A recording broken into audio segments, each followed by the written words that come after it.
Good evening and welcome to the April 28th, 2020 Planning Commission study session. Please join me in the Pledge of Allegiance.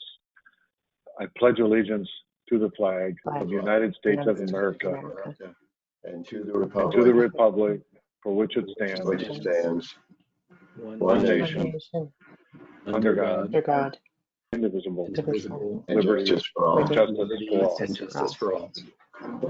Thank you. Adam, would you please call the roll? Surely. Commissioner Metcalf? Stay here. Commissioner Metcalf? Here.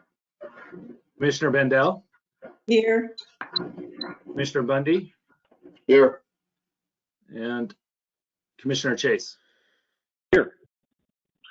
So we're good to go. Now, we would like to introduce to the public Ann Danforth, who is the Assistant Town Attorney to be with us tonight. And she is able to introduce herself, or are we going to do that, Rebecca? So actually, this is Teresa Stricker, the Town Attorney, and I just wanted to take the opportunity to introduce Ann Danforth, who, as Chair Chase has said, is the new Assistant Town Attorney for the Corte Madera, and recently joined Ready Public Law Group as an counsel, and we are delighted to have her on board. Ann brings more than 30 years of practice and a wealth of local government experience to our team and to the town. She served as the town attorney for Tiburon for almost 10 years. And prior to that, assuming that position, she was an associate attorney in the land use and local government group of McCutcheon Doyle.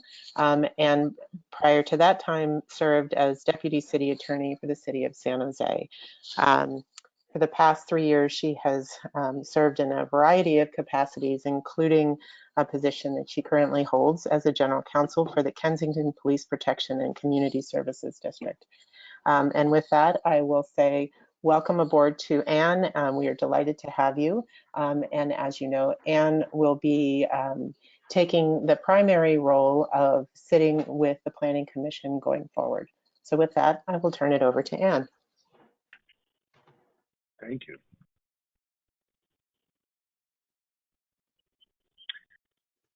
Are you there, Ann? Are you able to unmute?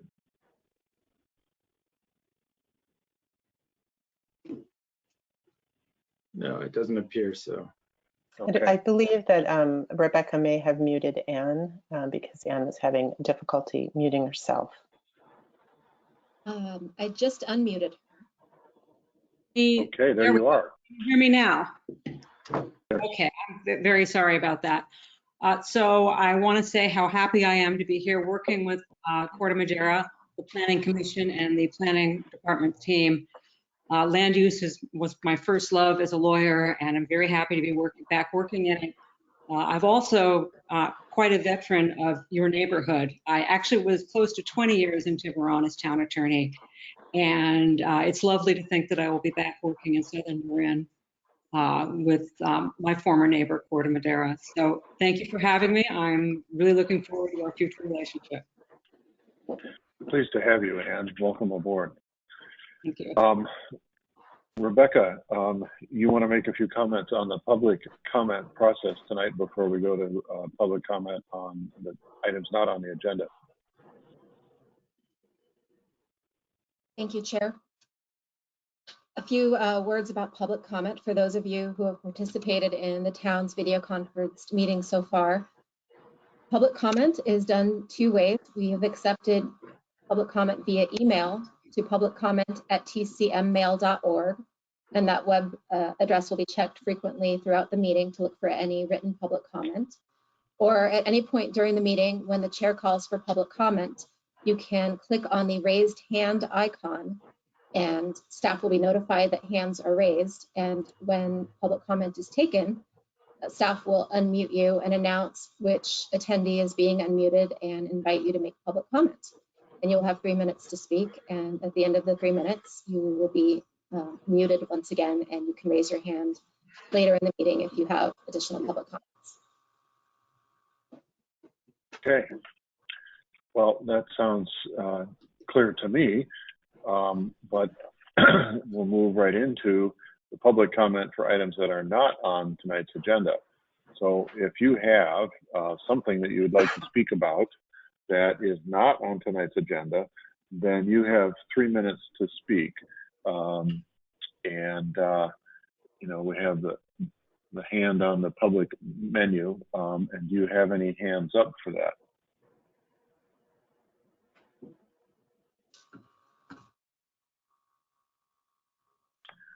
It does appear that there is a raised hand. Michael Harlock, I will unmute you.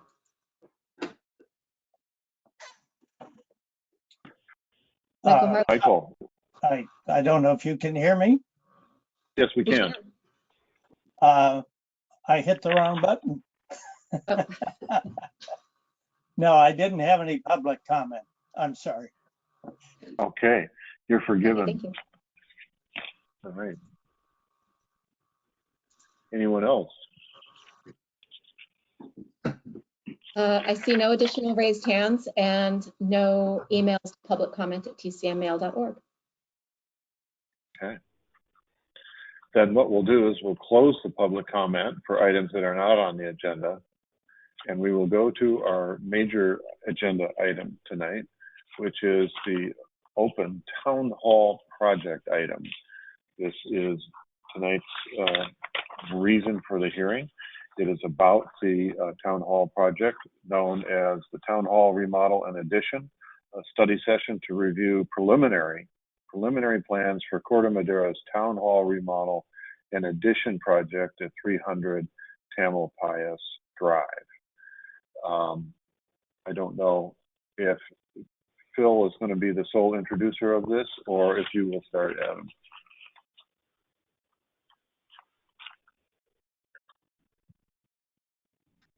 Thank you, Chairman Chase, members of the commission. I'll start with an introduction, and then you're going to hear from Phil Boyle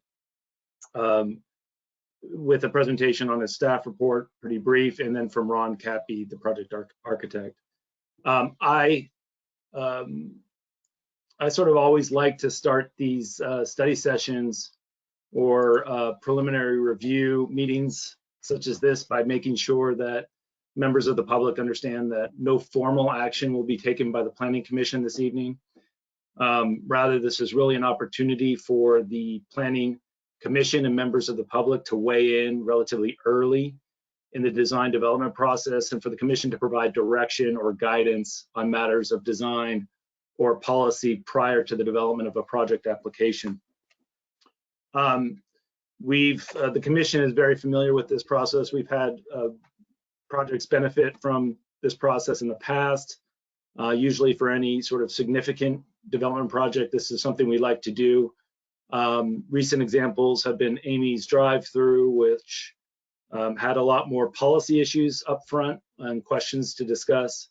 And also more recently, 155 Summit, which was a single-family residential project up on Christmas Tree Hill, which frankly, from the perspective of what issues are in front of the Commission this evening, that project's more akin to the town hall project that we will be discussing tonight. So this project will benefit similarly from this early review of the design and conceptual plans. I also think it's important to recognize for this particular project, given some of the public comments that we've received, that the Planning Commission will be looking at this project through the lens of the future project application that will be before them. So that's a design review permit, a conditional use permit, and a variance request, which they're described in the staff report. And Phil Boyle, senior planner, will be discussing that during his portion of the presentation. So this is really about the Commission evaluating the project put before you in terms of its appropriateness from a land use and a land development perspective. We've had questions about cost and questions regarding cost of the project and whether this really is just a good idea at this time is not something the commission will be expected to weigh in on. That said, staff fully recognizes the world has changed in the last 2 months, and that really a series of conversations with the community and the town council will need to occur in order to evaluate this project and its costs in light of recent events. So just want to make that that will be addressed. As we noted in our outreach materials to the community, the current plan right now is to pause this project at the end of the design review process for approximately a year to allow the financial picture to become clearer and for those discussions to take place. And I think also in that regard, as to the reasons to move forward with this project through the design review phase, I think it's really important to recognize the value in what has been accomplished to this point, the momentum that has been built, and that we really are just potentially, just a few months away at relatively little additional cost from a real logical place to hit the pause button, and that would be at the end of the design review process. So that is really our intent and why we're intending to move forward with this not only preliminary review this evening, but also prepare an application and come back before the commission at a future date for a formal public hearing on this project. The project, some of the background, which I think is important, and talking a little bit about what we've accomplished to this point. Really the project we'll be discussing tonight has been shaped over the last 18 months, almost 2 years, by many members of the community, of the Corte Madera community, who have participated and contributed at public meetings and workshops, by those who served on the town hall working group tasked with identifying and weighing opportunities and constraints, and identifying an appropriate project location. And I think there are almost 10 members of that group. By our neighbors. We had a large group of neighbors just surrounding the town hall in our own neighborhood, who will be most directly affected by new development. There was a lot of feedback from that group, and also through careful analysis and study by town staff led by the Public Works Department, Director RJ Succo, project engineer, senior engineer Jared Berrieux, and RJ's predecessor Peter Brown as well, and of course our consulting project architect Ron Cappy, who you'll hear from tonight. So we believe these efforts have created a project that meets the town's need for a long-term solution to really long-standing and serious deficiencies at the existing town hall facility. We've discussed that at length in the various community meetings before. We don't intend to go through a lot of that this evening, but we're happy to answer questions. And really this project that you'll see provides our town's residents and business community with a more functional and operationally efficient facility that respects its neighborhood context and creates inviting public spaces where the community can congregate. So, we're truly excited to be able to show this to the commission and members of the public, this conceptual design at this point, and get your feedback and early preliminary your direction and guidance on the information you're seeing tonight in terms of where to go from here. So thank you. And with that, I'm going to ask RJ if he wanted to add anything to what I just mentioned on your end. So RJ, are you there? And you have anything to add at this time? Yeah, I'm unmuting my microphone, trying to share my webcam, but it's okay if that one doesn't get through. It looks like we're maxed out. Essentially, my notes read almost identical to Adam's. I want to echo just kind of the same thing, but without being too repetitive. This is an 18-month effort that has made it to you thus far. And, we felt like there was a good amount of public engagement, a lot of thought and design iterations that went into this. And we just think that the logical point is to continue through the design review phase and then hit the pause button and consider budget and other impacts. So, couldn't say it any better than Adam did, and here again to answer any questions as we move forward through the study session today. Thanks, RJ. And I think with that, we're going to move over to Phil Boyle. Phil, your camera seems to be off at the moment. Yeah, it was on and it was frozen. How about now? Can everybody hear me okay? We can hear you fine. Yep. Can't see Okay, you, though. so I've got audio but not video, huh? Correct. That's okay. I would just continue with the presentation of. I'll continue on. Rebecca, are you able to put up my PowerPoint slides? Yes, doing that now. Thank you.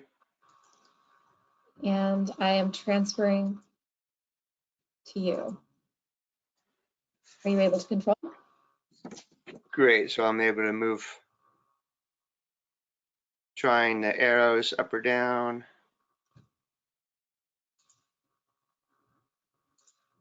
Oops. Okay, Okay. I see it, but I don't have any control over it yet, but perhaps there's a Okay, you should delay. now.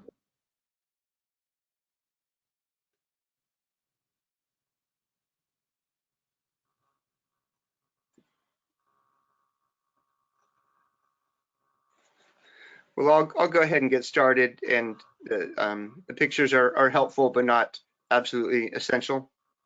Good evening, members of the commission and members of the public. Thank you all for attending this study session. As Adam mentioned, my name is Phil Boyle. I'm the senior planner with the town. And I want to, hopefully I won't repeat anything that's been said or say something that's going to be said ahead of me, but we'll cover everything we can. I'm sure there will be some overlap. The main part of my brief presentation and discussion is focusing on the public participation, both the townwide and the neighborhood participation. And then I also will touch upon the entitlements that are required for this project. All this information is in the staff report that's been provided both on the town website, the project site, as well as emailed to commissioners. So to begin, we began this process way back in the latter part of 2018 when we developed the design team and hired Cappy Architects. Thank you. Looks like I had a slide there for a second. So that was in the latter part of 2000. Here we go.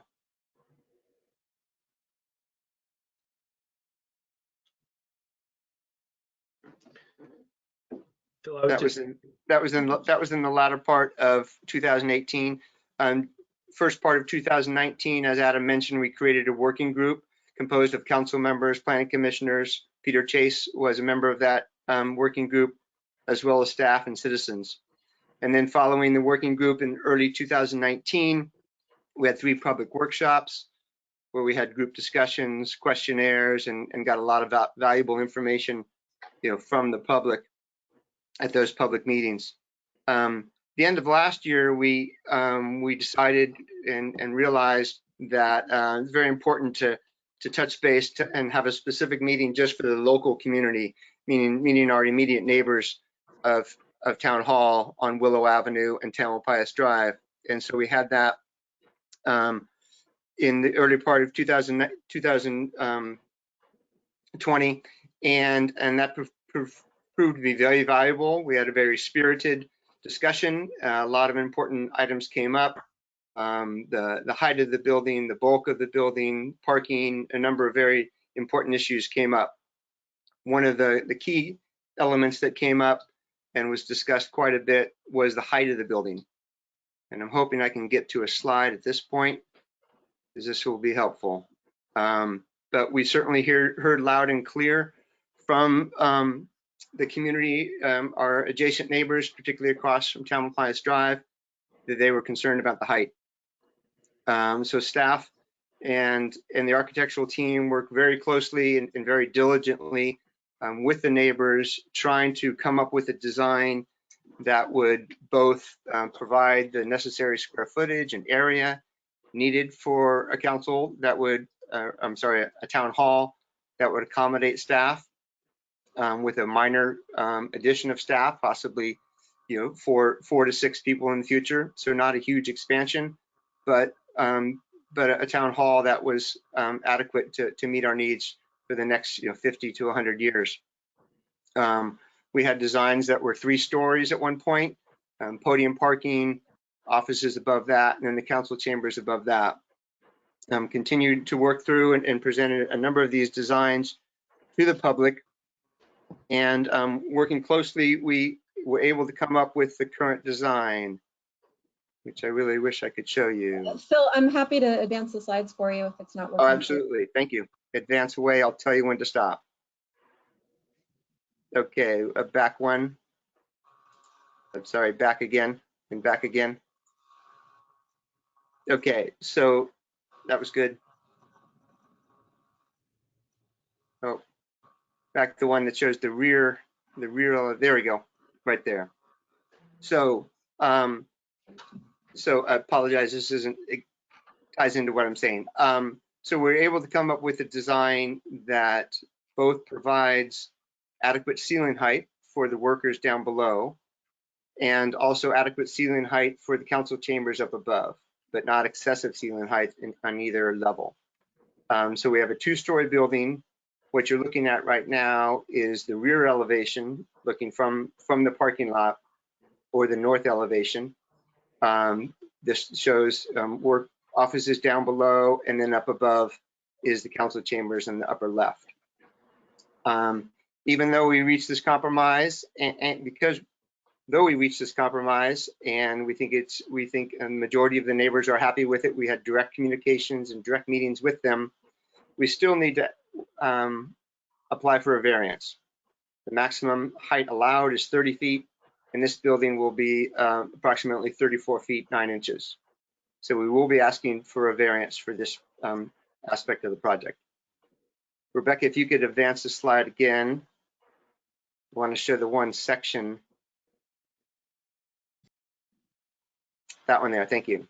So this is a section slicing through the proposed building, and which is on the right-hand side of the slide. And as you move to the left, the flat area is Tamalpais Drive. And as you continue to move to the left, you're seeing a section or slicing of the residence at 315 Tamalpais Drive, which is directly across from the council chambers. So we wanted to provide this image, and we showed this to the resident at Tamalpais Drive. We wanted to provide this image to give you all an idea of the relationship between the 2 buildings. So the yellow line is the maximum height of the new building as proposed. The blue line is the height of the residents at 315 Tamalpais Drive, their roof. And then the green line is the height, the top of the redwood trees. So that just gives you a sense of the height and the proportion. Just to be, sorry, Phil, I'm going to jump in real quick, but just to be clear, that's actually still the peak of the roof at that point. It's not a flat roof, although, you know, just so you're aware and how that image on the right works. But go ahead. Thank you. Yeah. So, you know, we think this is an excellent compromise. The second variance I'd like to talk about, and if Rebecca, if you could advance to what the site plan, back forward, and one more. Sorry, there's Lucas. And it's slide number 2. So slide number 2, thank you, Rebecca, is a site plan showing the relationship of the building to the property line parallel to Tamalpais Drive. Property line parallel to Tamalpais Drive is the front property line, and the required setback is 20 feet. Currently, the building is only 8 feet away, as you can see by the green arrow. So we're in an existing non-conforming condition, and our proposed addition, as you can see on the right, will be 6 feet away. So we will exacerbate that existing non-conforming condition. So we will be asking for a variance for that particular aspect of the project. Staff will provide all of the findings and the necessary information for the Planning Commission to evaluate both of these variances and to be able to come to a decision and be properly informed. Again, if these are variances that the Planning Commission wishes to move forward with. So that is the front yard setback variance. The last variance that I'll talk about tonight, and that's regarding parking, and that's the last slide, Rebecca, or second to the last slide. Thank you. I don't know if it's cut off. So parking for the town of Corte Madera is based upon use. So the number of parking spaces that one is required is based upon the use of the building. Our particular code has a little nuance to it where it says public buildings are required to have one parking space for 200 square feet. Administrative offices are required to have one space for 250 square feet. So there's a little bit of a gray area in there, and that's something I think will be discussed at the formal Planning Commission meeting. Either way, we will not meet the requirement for the number of parking spaces per the code. We don't meet it today, and we will not meet it with this expansion. The difference, the total number of spaces required is between 80 to 101, and the total number of spaces we're proposing will be 33. Total number of spaces we have today is 36. I know that's a lot of numbers. And in addition to this, we did begin a parking study with a professional professional transportation firm. They began the parking study to assess the existing and proposed parking needs for the facility. And unfortunately, that happened mid-March, and that study had to be postponed due to COVID-19. So that will be another something we will continue once we get the all clear. So that is the parking variance that we'll also be asking for. So I just want to again highlight the variety of different public outreach events we have had, how many different meetings and communications and conversations we've had with both groups and individuals, and we believe we've worked diligently and hard to come up with a project that we want to bring before you. And that concludes my report. If you have any questions. Yeah, and just we're at the point of the staff presentation here where it might be good time to take a break, but I also think the next part of this presentation is really for Ron Cappy, project architect, to give an overview of the presentation that he provided already on the website, but I think it may be helpful to hear from him directly on some of the project design and architecture before getting into maybe questions from the commission and the public on that. Absolutely. So I know that Ron is online here and should be ready to roll with his presentation. Is that correct? I hope so. That is correct. I think we need to unshare Phil's camera. Yeah, I think that would be good. And Ron, please share your camera and I will get your presentation ready.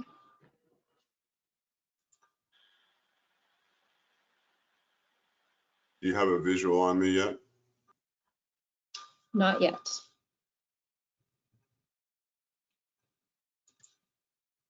Okay. All right. And if I could control the slideshow like Yes. you did in practice, that would be great. I hope it does. All right. I have transferred to you. Please let me know if you can control.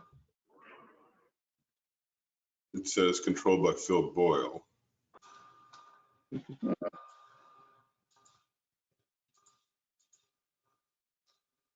worked in dress rehearsal. All right, please try again.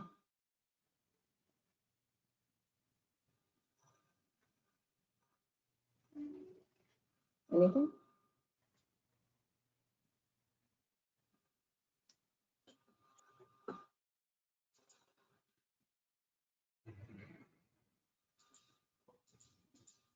Just a moment, please.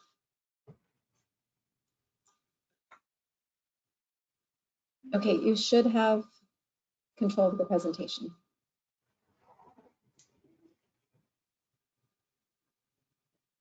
I'm just waiting for the instruction to pop up.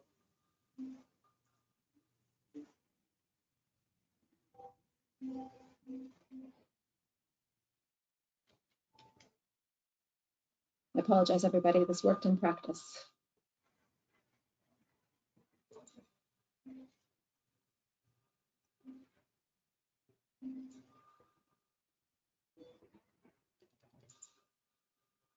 Should we try one more time?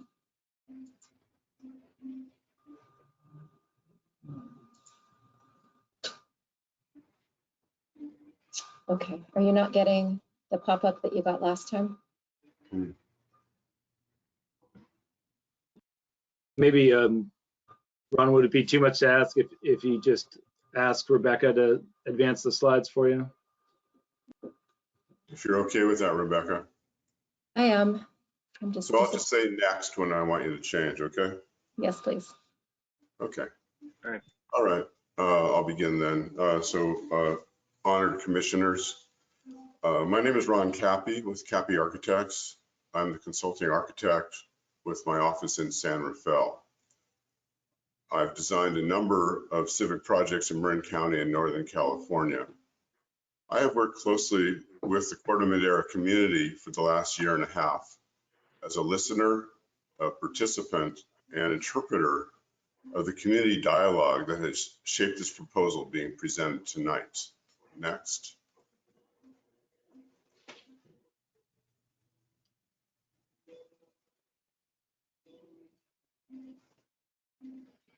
The purpose of the project is to provide a resilient and inviting town hall for the town of Corte Madera to serve as a community asset for the next 50 to 100 years, including the renovation of the existing facility and addition of a new community room, council chambers. The total construction, new and existing, is 11,300 square feet. The remodel is 3,695 square feet, 7,615 square feet of new construction to house the staff of 24 full-time employees, plus part-time and seasonal workers. In this presentation, I'll describe a process of community engagement that helped this design to evolve. The guiding principles that emerged, which I'll later describe in more detail, are accessibility, preservation, civic needs, serving the community, sustainable design, major reductions in building height and bulk, the incorporation of the existing building into a new town hall complex, and budget-conscious design decisions. Next. Many have heard the online videotape presentation in preparation for this meeting. I will therefore summarize certain slides rather than repeating. For example, this slide shows the existing conditions. Next.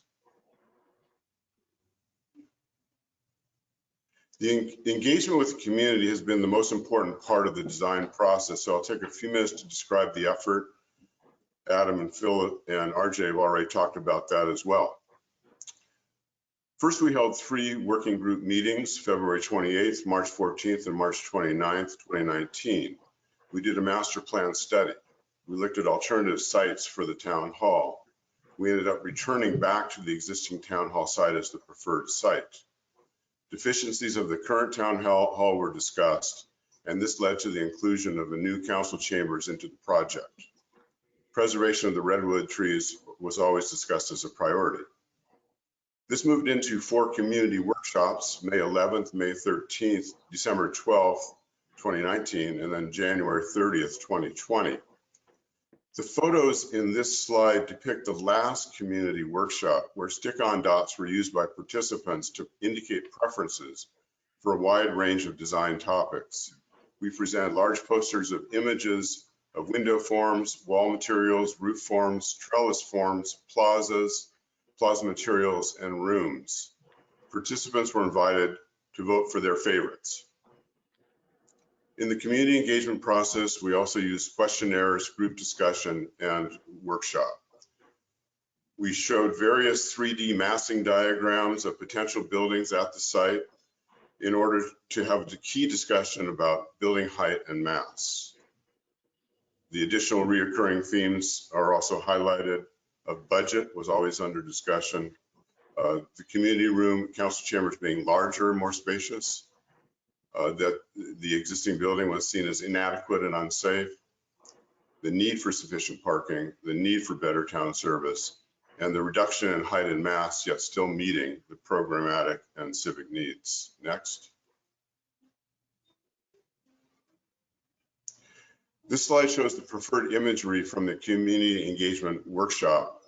These images represent many of the favorites that were incorporated into the design that is being presented to you tonight. The buildings range from the Mill Valley Library to the Mill Valley Outdoor Club, various churches, the Tiburon Library, and lodges such as the Ahwahnee in Yosemite. Next. Taking a look at opportunities and constraints for this site, the goal is a cohesive town hall with close connectivity of the public spaces. The larger, more efficient counter area, 3 times larger than what we have now, is depicted in gold. That's number 1. Number 2 is the enlarged community room, council chambers, depicted in purple tone. The redwood trees in the outdoor plaza are depicted in light blue, and there's a symbol indicating the close connectivity between all 3 spaces. A restructured parking lot, improved workflow for staff, number 5, and ADA access upgrades, which are indicated as number 6. Constraints were budget, the sloping site, and building height concerns. Next. Taking a look at the program and circulation to depict the major program characteristics. The programmatic needs for the administration of the town are depicted in purple. Concerns about building height and massing have placed most of these functions on the lower level of the site. Offices, meeting rooms that were needed to satisfy the town's programmatic needs are not immediately apparent. They're tucked under the public plaza, which forms kind of an outdoor room to meet and wait in a park-like setting. This is depicted in green. 3 redwood trees are preserved, and the natural topography around the roots and the drip line have been left undisturbed. The public plaza becomes an outdoor community room under a canopy of redwoods. In direct physical proximity with the community room council chamber to the east, depicted in orange, as well as the public counter to the west, depicted in a red rose color. The public walkways into the building are depicted as strings of blue dots. There are 2 entry points, one from Tamalpais Drive and one from the parking area. The central lobby has a vertical circulation with an elevator. Next. At the lower level, we have remodeled and new, which is 5,000 square feet. The ceiling height at the new addition is at least 9 feet high. 5-foot high retaining walls abut the natural topography on the south side and then have windows above them, above those lower walls. The offices ring the perimeter of the new addition. Natural light is brought in via a tall window tower on the east side and skylight light wells that are placed at the plaza above in a pattern emulating dappled light through tree branches. The lower level building shape along the south edge is dictated by a desire to not disturb the root systems of the trees being preserved. Next. At the main level, the remodeled and new is a combined 6,300 square feet. The public plaza helps connect the existing and the new buildings together into a cohesive whole. Difference in paving types help with wayfinding and defining small meeting areas consistent with a park-like setting. The community room council chamber can now accommodate up to approximately 90 seats. The existing council chamber accommodates 45 seats. The public counter can now provide ample waiting room both inside and outside, while the building planning and public works counters are simultaneously able to meet with the public. Next. The public plaza shows how the Redwoods now become the gateway into the Corte Madera Town Hall.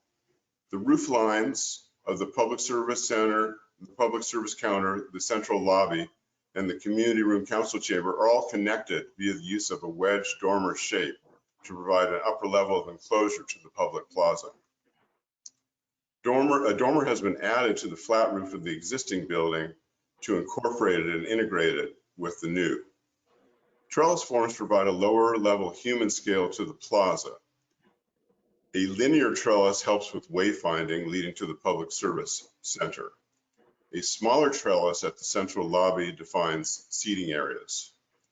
A larger trellis at the community room council chamber emulates the triangular shape of the tall dormers that protrude into the plaza with a V-shaped support column, which defines this taller portion of the town hall as the dominant public space. All three trellises help to define the outdoor usages at the plaza and create a design dialogue with each other.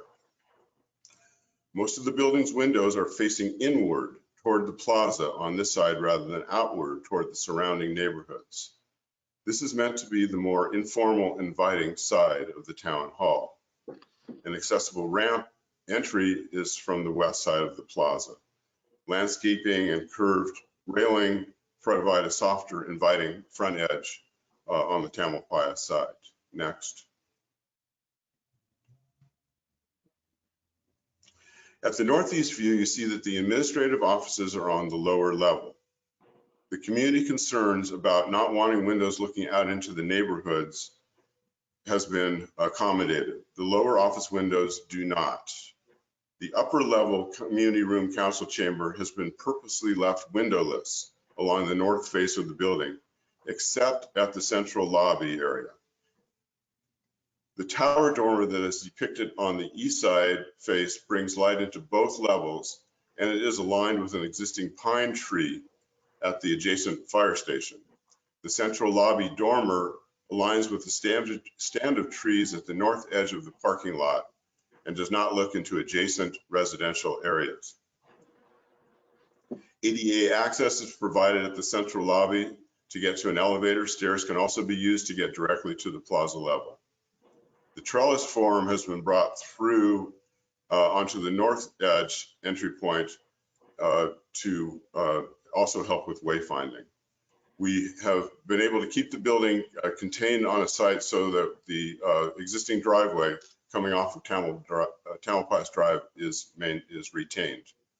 Planter boxes also provide bio-retention as well as a softer edge at the parking lot. Next. At the southeast view, we are at the Tamalpais Drive entry to the north, to the driveway. The main plaza is depicted beyond as the sidewalk slopes upward. At the street frontage, the community room council chamber is depicted as a large one-story building with the lower level tucked underneath. Next. The south elevation illustrates this further. The height of the community room council chamber at the highest roof ridge from this view is 27'9". The roof at the central lobby beyond is 24'7", and the existing building height is 11'10" at the west edge. The dashed line indicates where the lower floor is situated. Much of the bulk of the building is not visible from the street side. The plaza level is elevated above the sidewalk.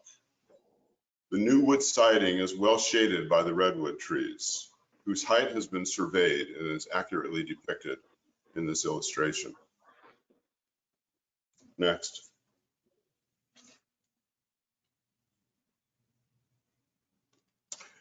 The north elevation shows a more formal classical facade facing the neighborhoods.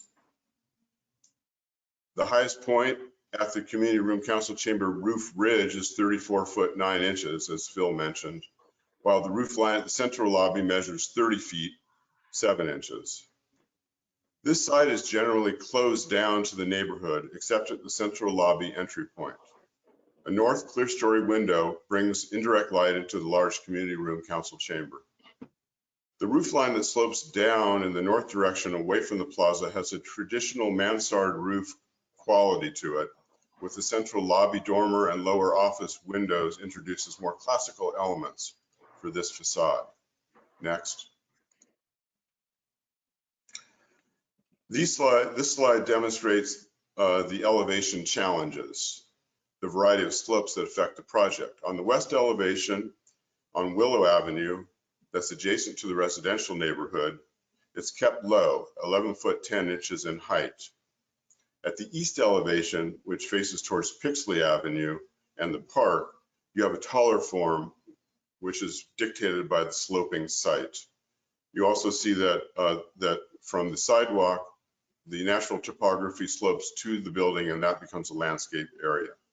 Next. This section, the longitudinal section cutting through the building, you can see where we are by looking at the smaller plan view at the lower right. There's a line drawn through where the section is taken from. It shows the transition from the existing building to the new building. A ramp is used as a way to provide more headroom at the lower level of the new building. The windows shown at the central lobby area look out toward the plaza and the redwood trees. The idea is that the plaza and the redwood trees are visible from multiple spots from within the building. A wood frame heavy timber scissors truss is depicted at the community room council chambers. Next. This section cuts through the community room council chambers at the ridge line. Tamalpais Avenue and the sidewalk and the natural slope of the topography are all shown in this view. By using the natural topography, retaining walls are minimized. Next. For this materials board and the next materials board, I'm not going to read off the materials.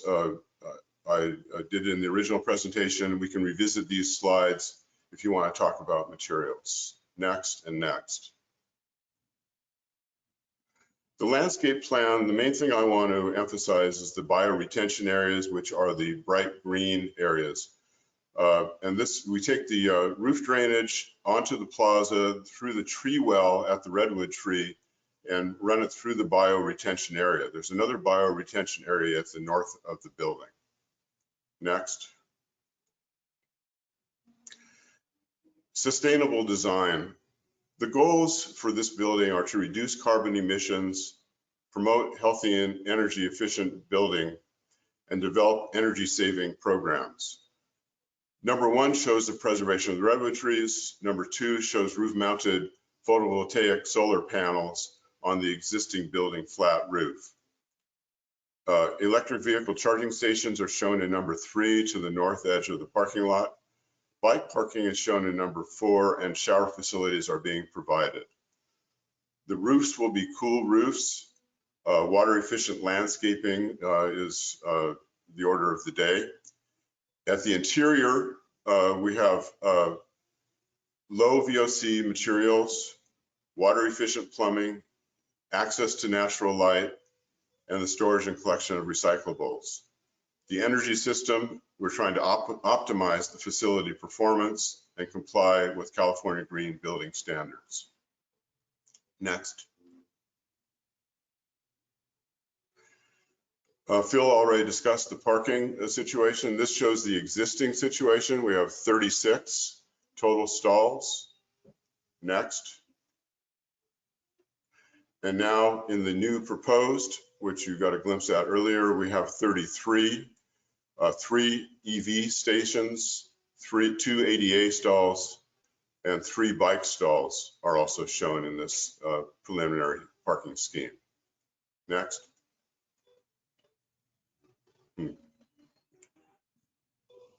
So in conclusion, I'm not sure why I can't read my conclusion.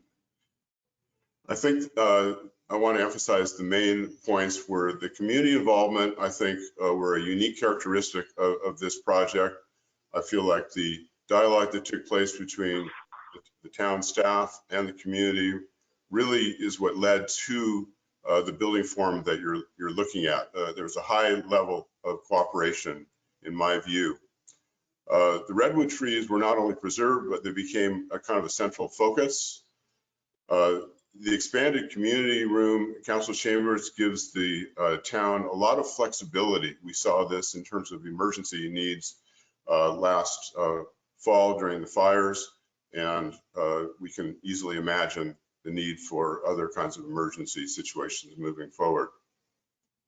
And finally, the enlarged public service counter means that the public can be better served. So thank you very much. That concludes my slideshow. Thank you very much, Ron. So at this time in our agenda, we will open this up for public comment. Now, Rebecca's got these various methods of bringing public comment forward to us to hear or see, or put your hand up on the webinar page. So I'll let Rebecca take it from here to introduce the public comment that she has. Adam, before we do that, I think you wanted to say something about public comment, did you? Or not? No, that's okay. I think Rebecca explained how to submit your comments at publiccomment@tcmmail.org or by raising your hand and commenting if you're actually listening in right now and want to be live on this broadcast. Okay, so we're ready to hear really what may be the first public record comment of this. So please, Rebecca, take it away. Thank you. I check for raised hands.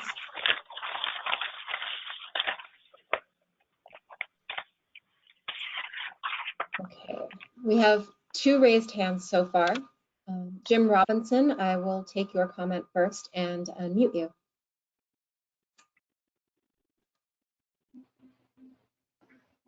Jim? Go ahead, Jim. Yeah.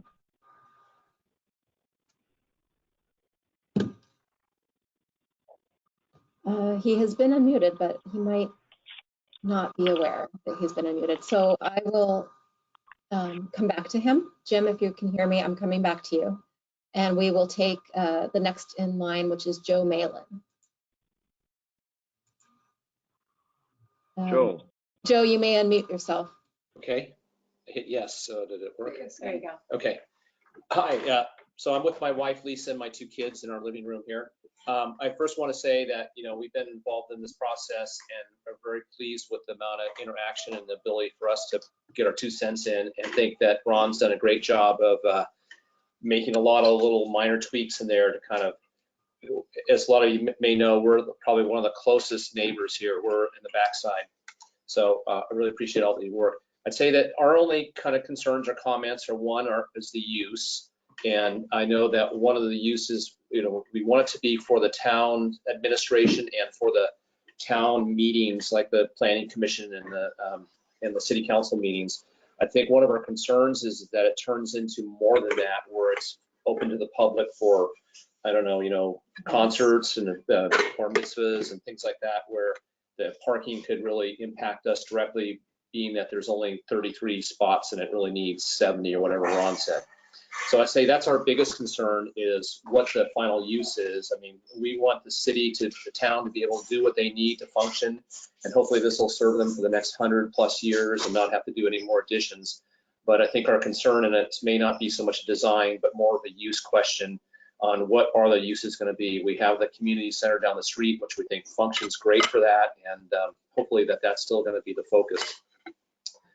And then the other question really has to do with parking. We're just kind of concerned about not increasing the amount of parking, but yet increasing the square footage, and how that's going to accommodate all the additional employees and all that. Is that really going to impact our street parking here? I mean, right now, street parking is kind of a fine balance between the neighbors, and if we have to compete against all the employees, it might make things a little more strained for us. I think that'll be a big impact.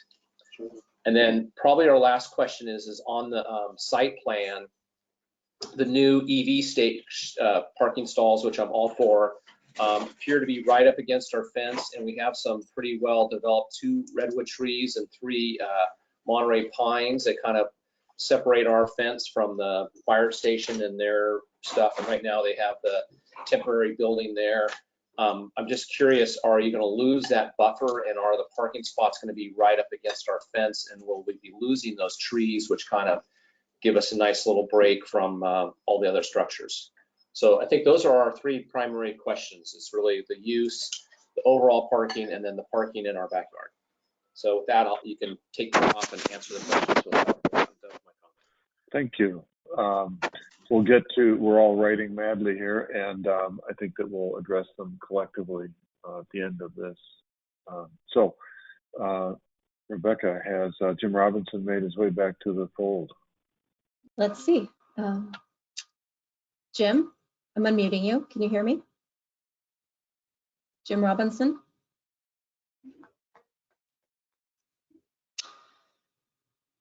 Maybe Okay. it's possible he might have pressed the raised hand in error, but we can keep coming back to him. I will also send him a message to let him know that I tried to unmute him. The next raised hand is Eli Beckman. Okay. Quinn, can you hear me? All right. Thank you, Rebecca. Good evening, Chairman Chase and Planning Commissioners. This is Eli Beckman, the mayor. I appreciate you guys putting on, this study session and giving the public, the community, this opportunity to kind of discuss together this project. I would love to share my thoughts. I am an architect by training, so it's this is an exciting opportunity for me to see the town going through this this important project.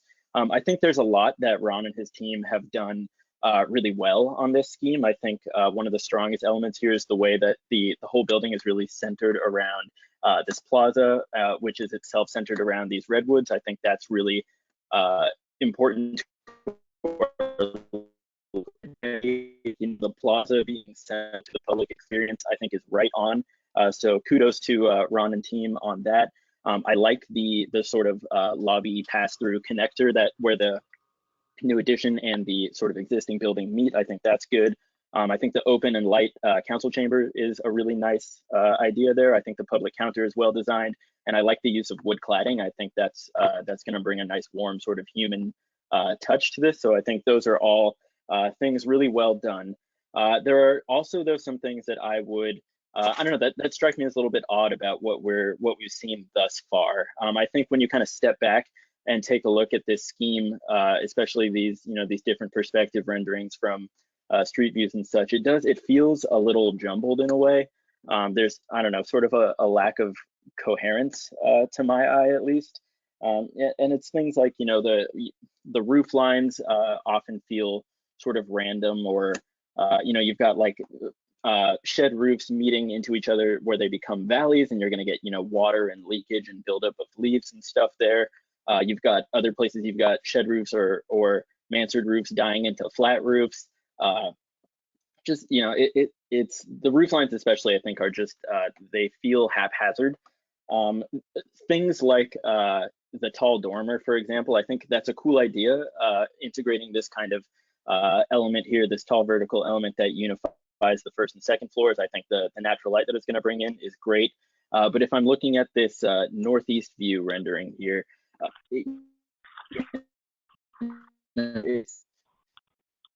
it seems as though it needs some sort of further articulation. Right now, it sort of appears as just a stripe of glass going up the side of the building, and it seems to me like the team's intent was maybe for it to feel more like this glass sort of rectangle that was sort of inserted into. It doesn't feel like a additive. It feels more just like somebody took a paintbrush and just painted the building. So that Sorry. I think the idea for this sort of contemporary glass box. Am I breaking up? Yeah, sorry, you're right. Yes, and the Adam. 3-minute alarm just went off. It's been Okay. 3 minutes. Okay. Well, all right. I will submit the rest of my comments in writing then. I don't want to go over my time. So thank you, Commission, for letting me comment. Thank you, Eli. All right. Who else do you have in your queue? Anyone? Next, I sent Jim Robinson a chat saying that I was trying to unmute him and that I will try again at the next opportunity. But first, let's take Jim Andrews. Good evening, Jim. Jim. Hello. I guess my only comment is the second floor, I believe needs windows, even if they're with some sort of opaque glass so that the neighbors have privacy. But right now it looks like the second floor is just this monolithic wall on the four sides, and that is sort of uninviting. So that's my only comment. Thank you. Thank you, Jim. Next. Next, I just got an email from Dan Phipps because he said he is not finding a hands up icon, but I can either read his email into the record, or Dan, if you can hear me, I've unmuted you. Which would you prefer I read your email, or would you like to make the comments? Oh, you've unmuted me? Am I live? You're live. Yes, you're live. Yeah, okay, great. Yeah, well, then I guess I can read my email of sorts. Well, I'm a resident. I've never got involved in this until the last time in January 30th. That's when my wife saw something on the board outside the rec center and told me about this. So I showed up at that last meeting. I wish I had been in more of these things, but I looked at that northeast elevation. There's that glass piece and the dormer up there that seems a little like an out of place. It doesn't have much massing to it. It doesn't fit into the massing. It just feels awkward to me as a design. I like the trellises that were talked about in the plaza. I thought that the different roof lines sort of added some interest, but it just seemed that one piece of the puzzle seemed out of place. And I would look in a big picture that this Corte Madera town center really wants to reflect us, which I think it's starting to look like that it's a simple, straightforward building, which I think I'm going to summarize from myself. This is my own personal view of Corte Madera, that we're simple, straightforward folks and not fancy, but we are honest and it all works. And so it should be really efficient and effective. And I see the plan working well for everybody. And that's one concern I had. And I think the other people were saying maybe some windows that, could bring light into some of those places for the offices in the space. I should find my email too to see what I did say here now that I've sent it. I don't know what other points I made, but I appreciate this everybody putting this together here for this event here. I said, nope, I don't know what I said, so I can't. Oh, there we are. There's our public comments. There. One was the east elevation. I think this should be the greenest building in the world. We should be proud of that, and because it's going to pay off in the long term, big time. And I would like to know what the exterior materials are, just basically. I saw wood siding, and then there's some other thing there. Is that hardy boards? Is it what is it? And I heard the green or the roofing material. I understand what that is, but what other the sidings are, that'd be great to know. Anyway, that's all I have to say. Thank you very much. Thank you, Dan.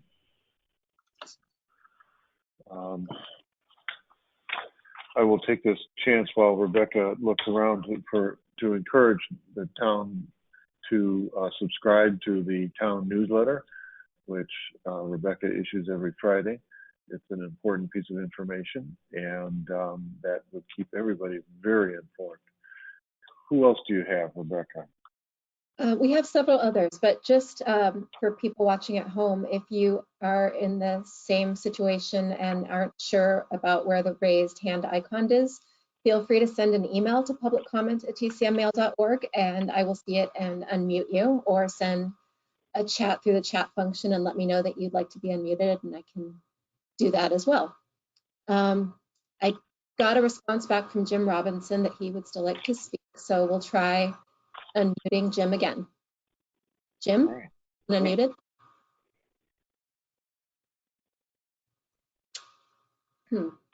It's showing that his mic is not muted, and he says that I can hear you, but you can't hear me, and he would still like to speak. Okay. We will try again. Carl Spurzum is the next. Carl, you've been unmuted. Carl, please, can you hear us? Can you speak?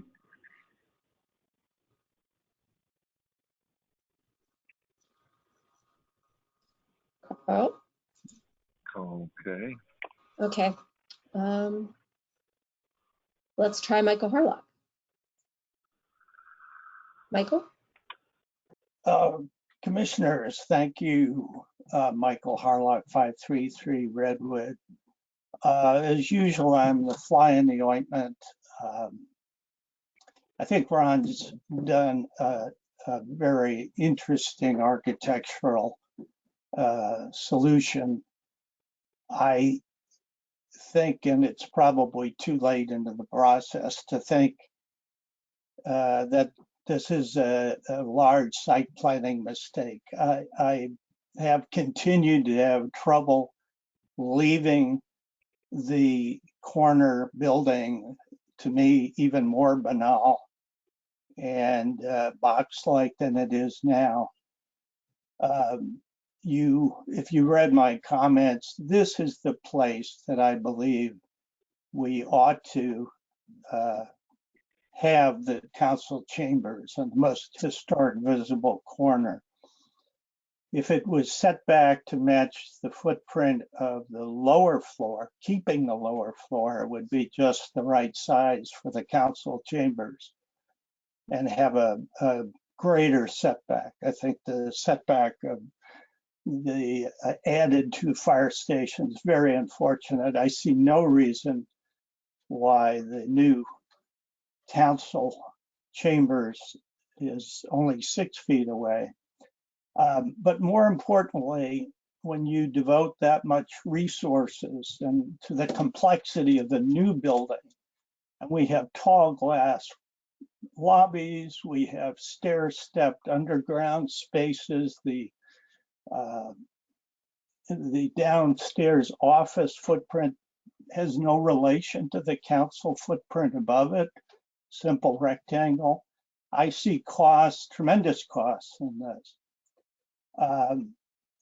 In terms of, I think we do need to look at phasing, and the phasing could be simply to build the office building that we need in a simple rectangular form and wait till we have time to do an adequate job with the corner where I believe the council chambers really should be. I can't believe the town for 50 years would leave the corner box in the way it's shown on the elevations. So this is probably way too down the line, I realize, but I can't get behind the site plan and the allocation of resources. My time's probably up, but I could amplify any of these points and certainly would answer your questions. Thank you. Thank you, Michael. Thank you very much. Okay, Rebecca, next. Anybody there? Yes. Let's try Carl Spurzum again. Carl, can you hear us?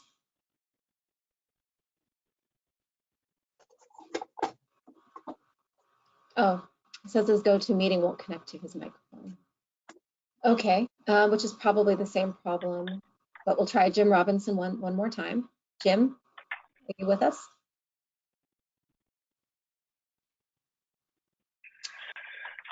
Same problem. No.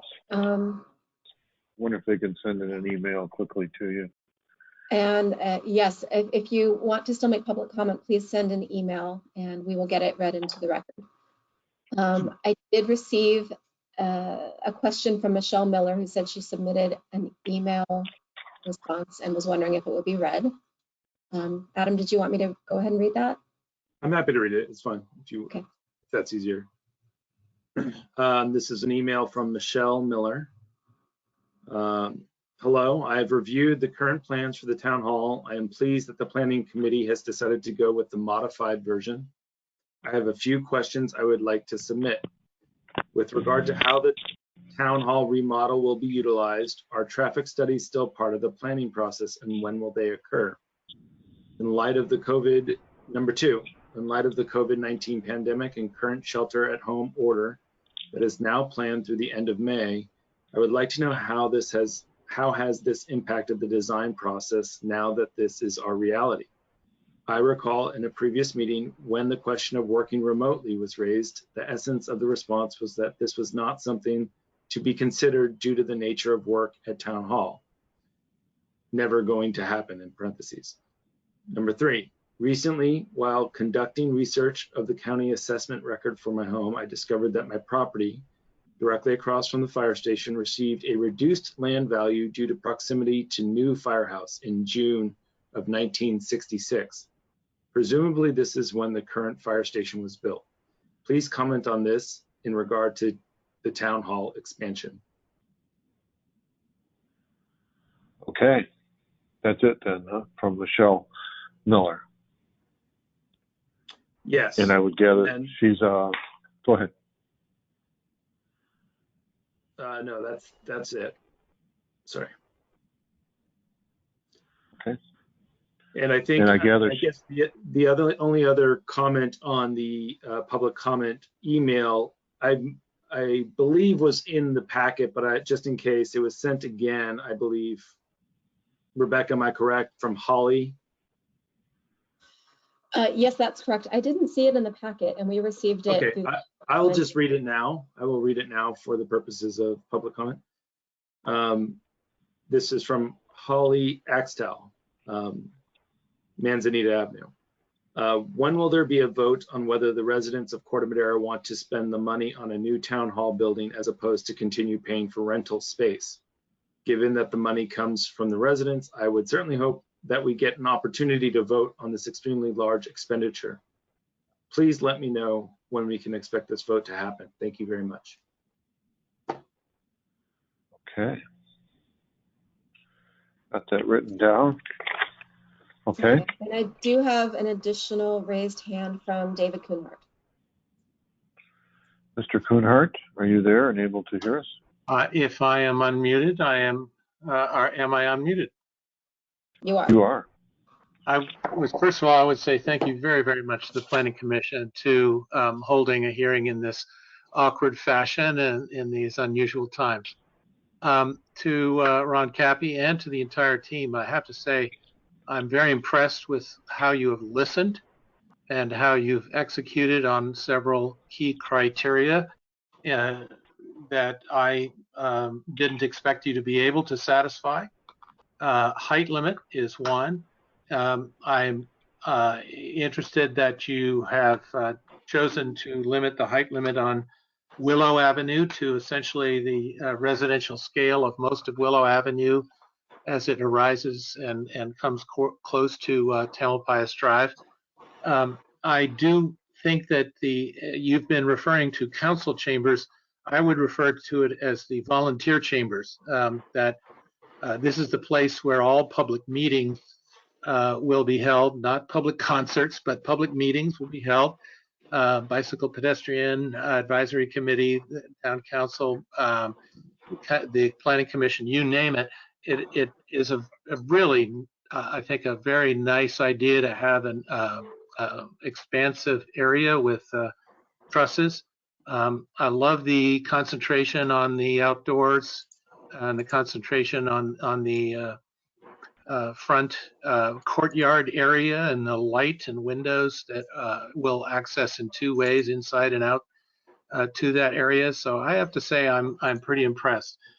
Agreeing somewhat with my colleague Mayor Beckman, a little bit of complexity that may not need to be quite so complex in the design, but I'm not going to fuss. I really just wanted to say thank you very much for listening and for responding well to the concerns and comments of neighbors around. And keep the solar on the flat roof and keep the electric vehicle charging. Absolutely. But of course. All right. Thank you, David. Rebecca. Okay, let me check email one more time.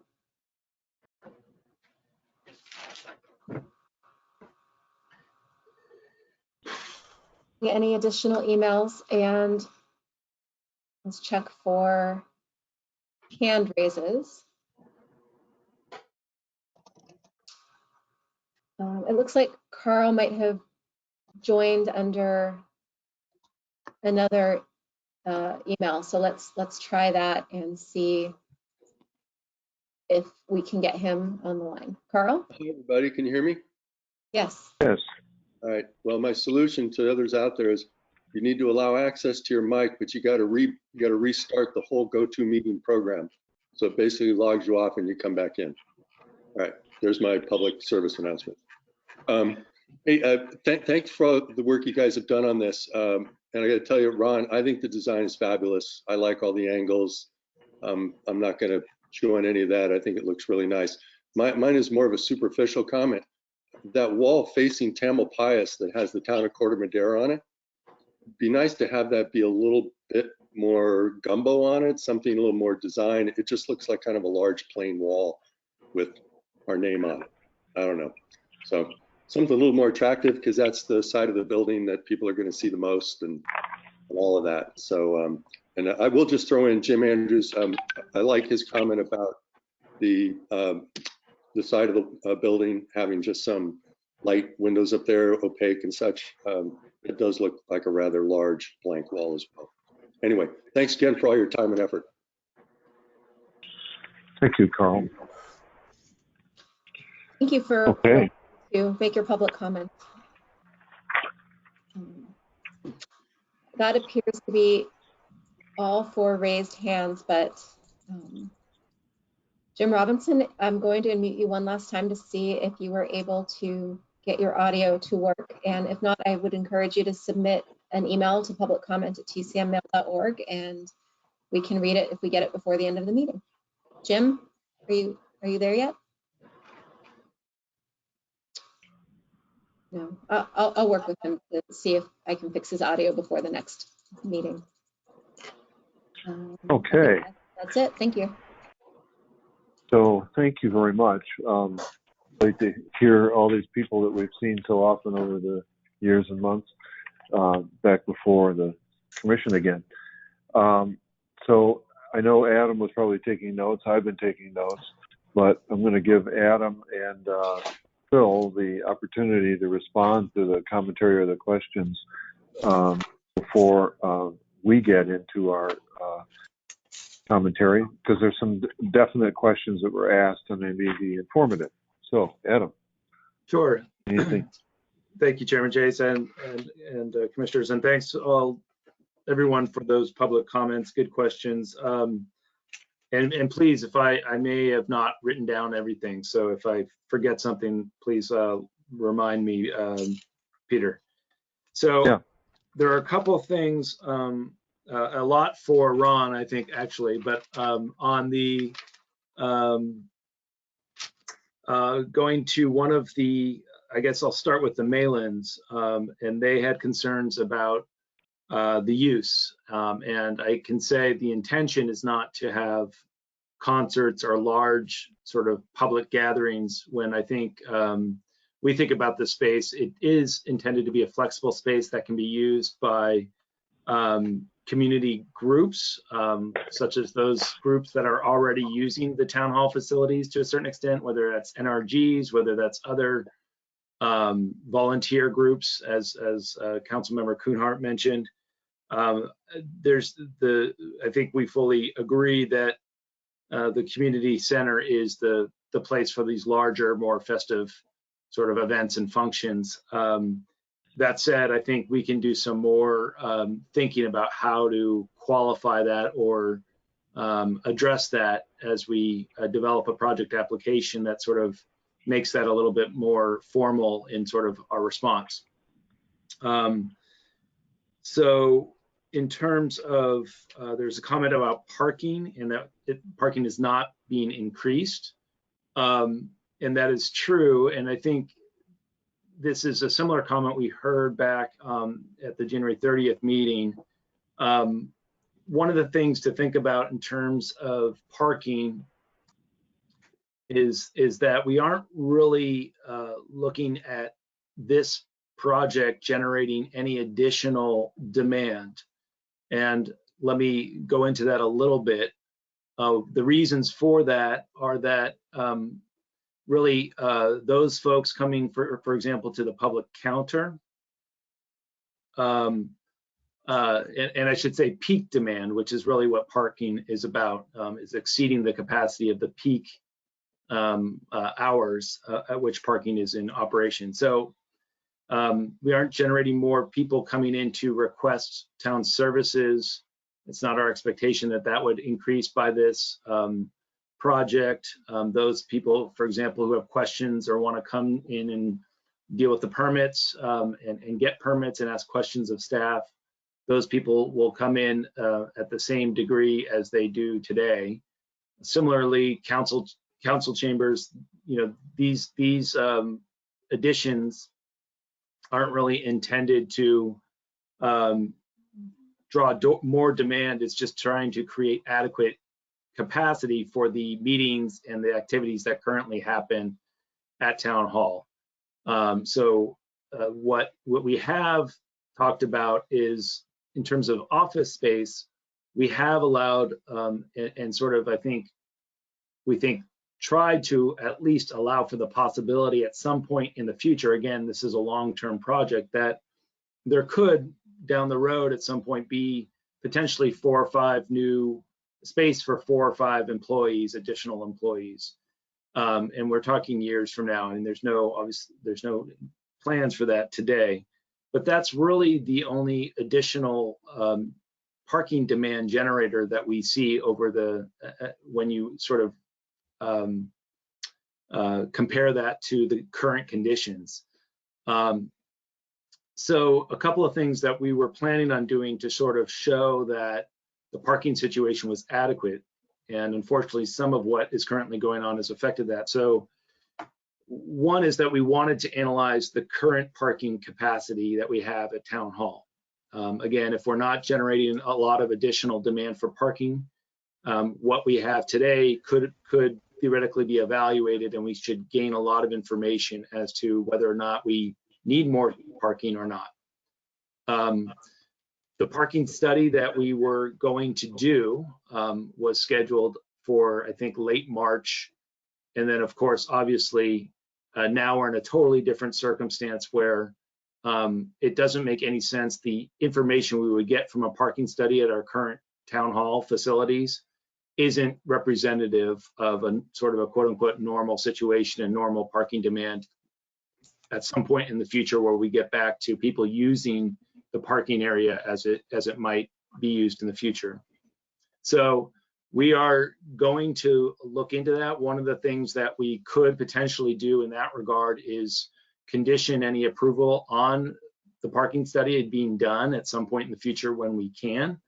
The other thing, though, I think that may be even more beneficial is that we have and this was always something that we talked about, was a parking demand management strategy that utilizes potentially other nearby parking facilities for sort of staff parking if need be. And we were starting to identify other potential locations where staff could park, and that would then again alleviate some need for, or it would actually add to the capacity in the location here. But I think those were sort of belts and suspenders things that we were going to do when we looked at what we had in terms of the parking capacity prior to March 15th. You know, by observation, I think we had a lot of parking available, or sufficient parking available. And then again, the idea here is not that we're driving additional cars or vehicles to the site as a result of this project. There may be some additional times of the day where we do get parking. For example, if there is an NRG meeting, or we use the council chambers for more additional sort of community meetings, those could be at times, or only at times, where it's not at the peak demand during sort of the open office hours for the permit counter and whatnot. So those are some strategies that we're looking at. I think it's a really good question, but that's the best response I can give at this point. Something we'll continue to work on. And then EV stalls right up against the fence. Are we going to lose those trees? And maybe Ron, you could speak to this. I don't know if we've actually done the that close parking lot landscaping analysis at this point to be able to answer that with any certainty, but it's certainly something that is good to know, and it's a good comment for us to look at when we start to dig in a little bit deeper on the parking lot landscaping plan. Yeah, I agree. That was a very schematic plan to get a parking count. I think the points were well taken about the trees, and so I think the general attitude about this project has been to preserve trees, especially ones that function for privacy screening.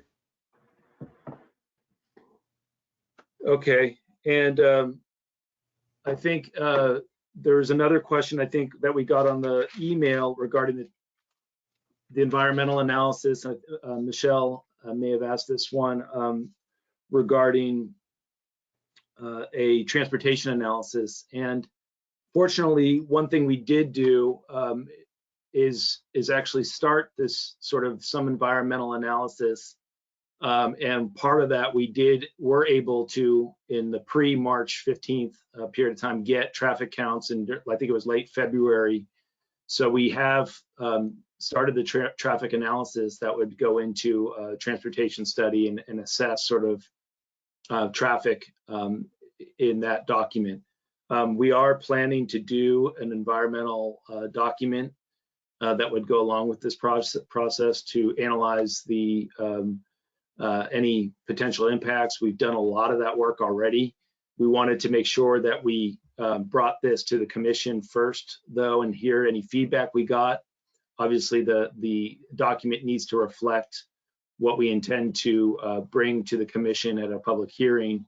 So we wanted to hold off on releasing any of that until we have direction and further guidance from the Planning Commission at this meeting.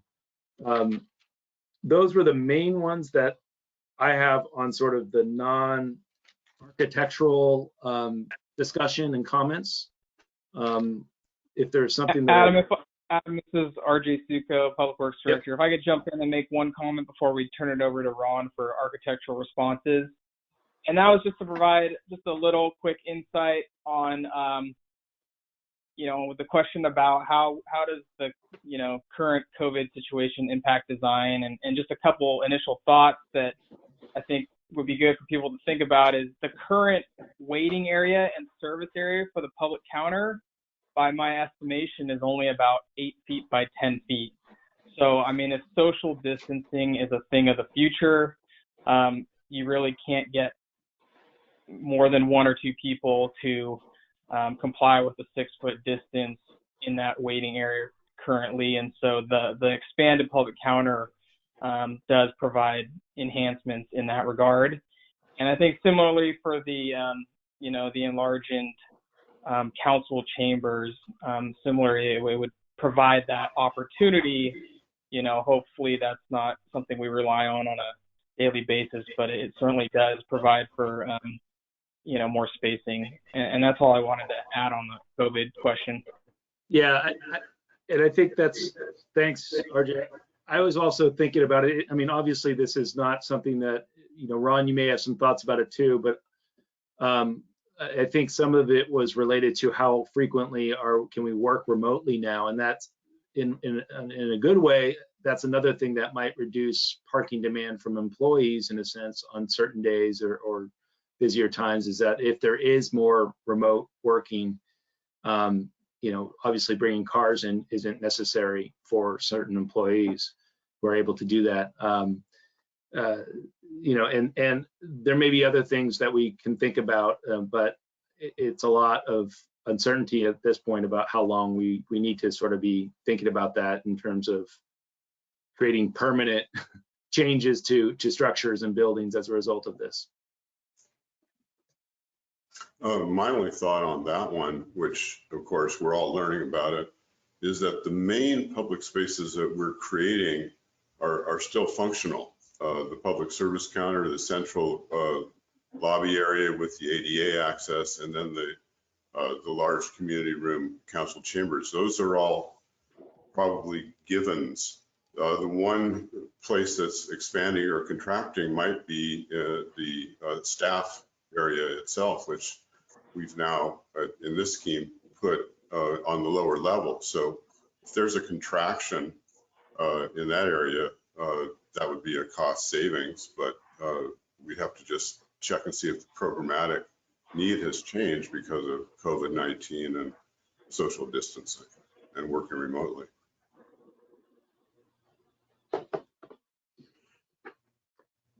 Ron, do you want to answer any of the? A few other things, if you'd like. There was a question about the materials of the building. So the idea is that the lower level is hard trowel stucco. So that gives a Venetian plaster kind of look to it. So it's a smoother surface. And then the upper level was also stucco, but a sand finish. Now, integral color can be added into it. And that's something that we've just begun to study. So the idea of the main walls you're looking at were stucco walls. Then we used 1x6 cedar around the windows to create some interest there. And the windows are, dark anodized aluminum windows. On the plaza side, we have cedar siding, and then we also use cedar at the roof that you see, the sloping roofs that you see on the plaza side. So those are some of the main materials. We want to, the roof itself has got to be Class A, and it's got to be, reduce the heat island effect. But we felt that it should be a thick kind of tile roof that seemed to be besetting a civic building. And one other thing I wanted to say about the existing building, we couldn't really touch that very much without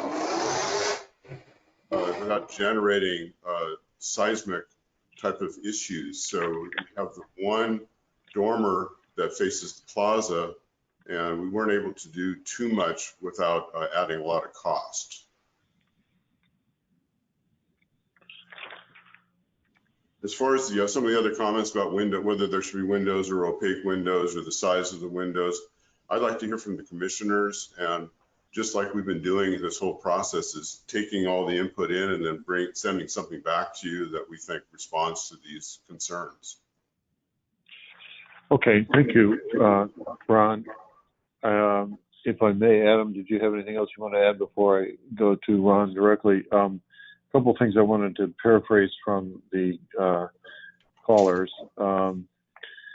And Jim Andrews spoke about windows on the second floor. And would you speak to why there isn't some breakup in the elevation, that portion of the building, to make something look like windows or create some fenestration there? Well, I think what we were really trying to do is something that responded to a strong community outcry that we heard from the neighborhood. So we were trying to say, we're not putting windows on the neighborhood. If we then want to back off to a softer position or some kind of compromised position, that'd be fine with us. We certainly have studied different looks for that side. If it seems too blank, or if one element seems too massive, we can definitely come up with some other schemes on that one. Okay. There was a couple of comments about the various roof lines coming together in a fashion that, to Eli and others, did not quite seem as organized as they might like to see it. Give us your philosophy on the roof layout a little bit.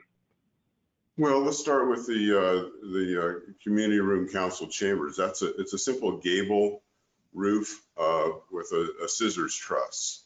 So then we took a look at the Mill Valley Library, and we liked the way that they would run some dormers off of the gable. And so we created 2 dormers at the entry point and then 1 dormer on the east side. So that was the idea of those dormers. And also with those, when the angles up towards the redwoods, the idea is you're in the building and the roof line itself raises your eye to the redwood trees. So then we went around with that dormer idea to the lobby area and created what we thought was more of an enclosed area with sloping roofs that sloped up to the plaza area. We didn't touch the existing building in terms of adding a roof form, although that would be something that would be a way to make things more cohesive. I think the economics was part of that, but you could make an argument for adding more of a complementary roof form on the existing building. I want to ask from Michael Harlock that he said, why is the new council chamber 6 feet away from the setback there where the old building is 8 feet away? I think you addressed the fact that tearing into the existing building would require a seismic upgrade that would be costly. Is that the only reason for, one, not doing the council chamber on the corner? And number two, address the setback issue, please. Adam, would you like to answer that one? It feels like it's more in the planning territory. Well, the setback one, or the setback, I think was originally, as I, Ron, as we discussed this, I think there was an earlier scheme of actually I think equal setback of 8 feet to line up with the existing town hall building. And I know there was probably some design reasons, which I think some of us staff appreciated sort of the articulation of the corners of that building by sort of bumping out a piece. I mean, you could set the whole thing back a little bit further, but I think there's also consideration of one of those things was where to try to store some of the interior, tables and chairs and things that you might need, and how do you create some sort of additional closet space? I mean, those are things we could look at. I don't think there was, we are constrained. We're trying in a way to try to not push back too far into the parking lot. So in terms of the needed sort of width or depth of that building, the parking lot not expanding too far into the parking lot and keeping the existing circulation in place was important. So that might have had something to do with trying to fit all the program needed. But that's certainly something, if that was felt to be a little too close. I think we felt also that that was an area where that particular portion of the building was relatively narrow when viewed from Tamalpais, and wasn't an extreme sort of intrusion into the setback, given that the existing building is already in the setback as well, and sort of frames that courtyard a little bit more. And as to the corner of the existing town hall, I think that really came out of a lot of the discussion we had early on about how much we could really or should really get into sort of taking down the existing structure or not. And I think there's a lot of concern amongst the team, and maybe Jared, you can speak to this a little bit more than I can, just about some of the complications that, touching sort of the structural the piece of the existing town hall causes, and why that was not sort of explored a little bit further. I personally, I think Michael's comments are well taken. It may very well be a way to sort of make that a nicer corner without having to sort of fully redesign the reprogram the entire project. But there are some other more significant issues regarding costs, is why we didn't really go too deep into sort of changing that building. Yeah, Adam, I'm here. Can you guys hear me? Oh yeah, Jared, I can hear you. Yeah, so to speak to your point about the corner building where the existing town hall is, and why is that not really repurposed and kind of reconfigured more in a global scheme? I think you touched on it really. It's the cost aspect. We're trying to keep the existing shell of that structure intact to as much as feasible.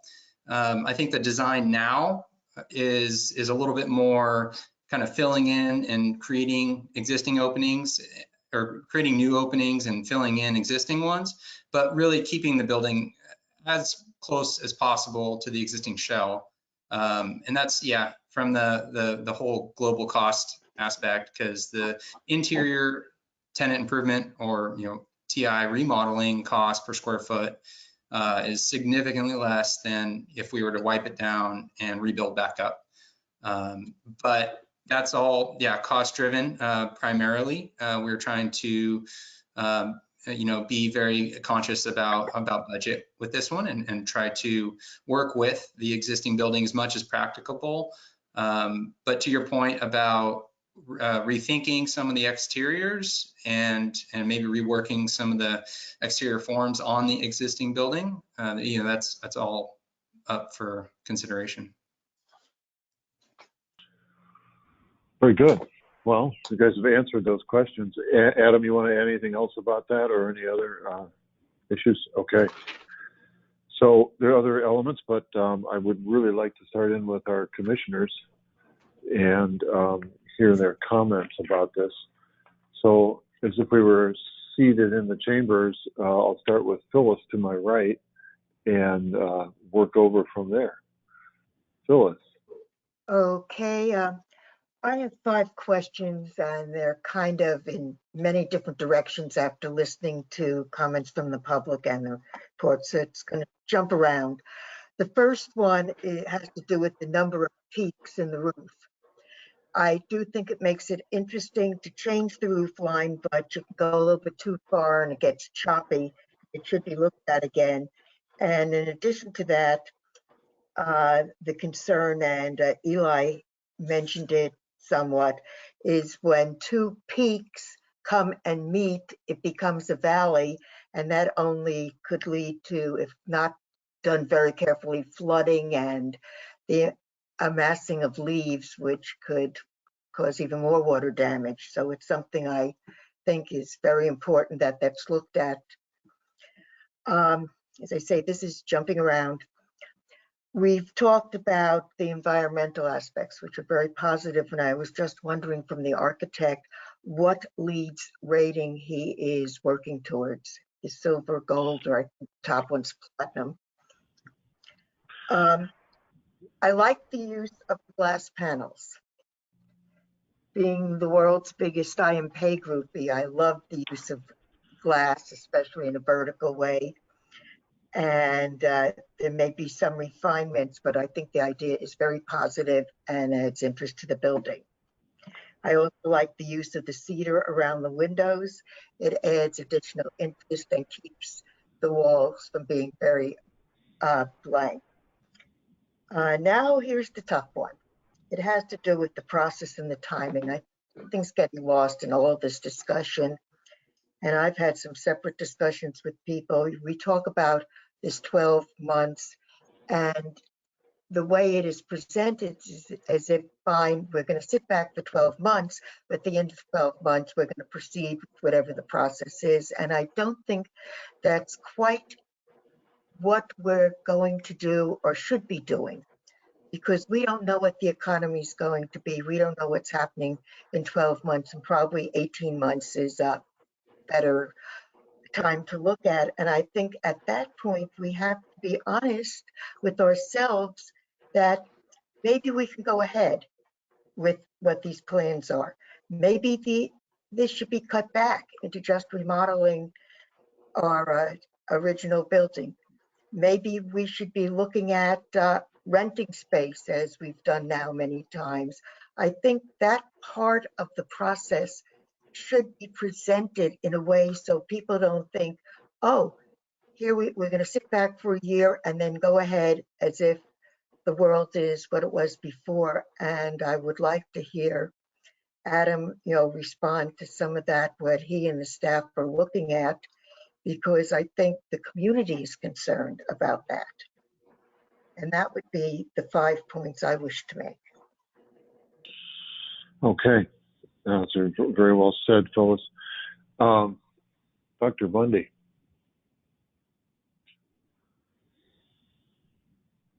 Yes. So I had a couple of concerns in regard to the circulation. The Willow Avenue, what I always thought was the Willow Avenue exit is shown as two-way traffic. And I would think that that road would have to be enlarged, although it didn't seem like it was going to be enlarged because you had to create two ADA spaces there. And also just had a question looking at the entrance exit by the fire station. I had always assumed that you shouldn't be using that because that was the fire station and that was where the engines came out. And I know other fire departments, you really can't get in, front of the engines or front of the way they get out. So is that something that we can legitimately continue to utilize? The other concern was not concern, but looking at the west face of the building on Willow, it's sort of iconic or historic, I guess, to a certain extent. And it has an ADA parking spot there on Willow, which is level with the way to get into the building. The new design shows an entrance or probably an emergency exit from that spot. Potentially in the interest of cost savings, and because the landscaping along that west side is so nice, I could see leaving the west side as it is with the landscaping intact and the ADA parking spot for, access for ADA through that, as well as the emergency exit. You might lose one of the planned office spaces with that, but as we talked about, some of the office spaces are potentially going to be there for the future when we may have, more employees working in the area. The other concern that I had was looking at the west facing side of the building. Currently, there's a small redwood 20 feet tall that's at the entrance to the driveway going down, as well as some nice landscaping trees that are along the driveway. Would it be possible to save those? Those are shown as being lost at this point. And could they somehow be incorporated into a structure that wouldn't be impacted by the excavation that's going to be needed for the new structure?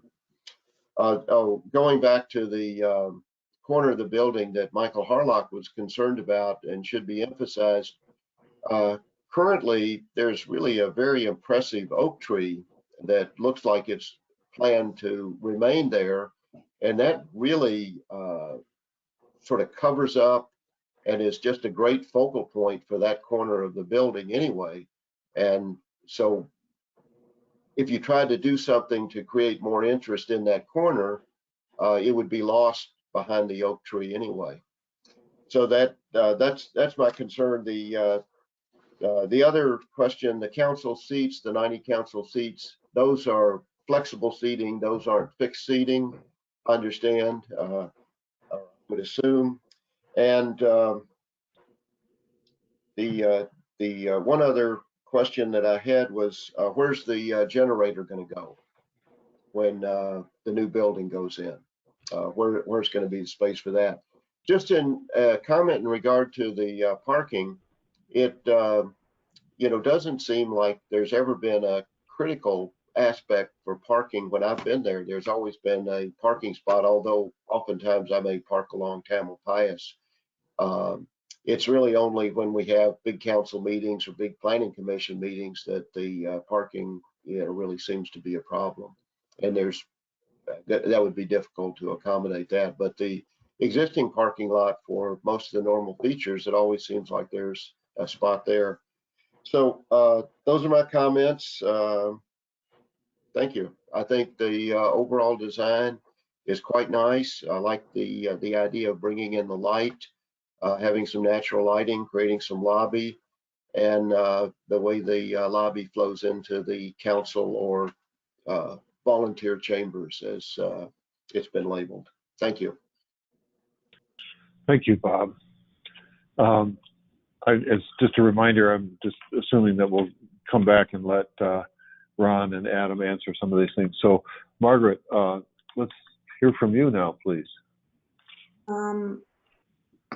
Well, first I took a step back and I was reading again the opening part of the staff report, and I'm kind of wondering how really this building is going to meet the needs of Corte Madera in 50 to 100 years.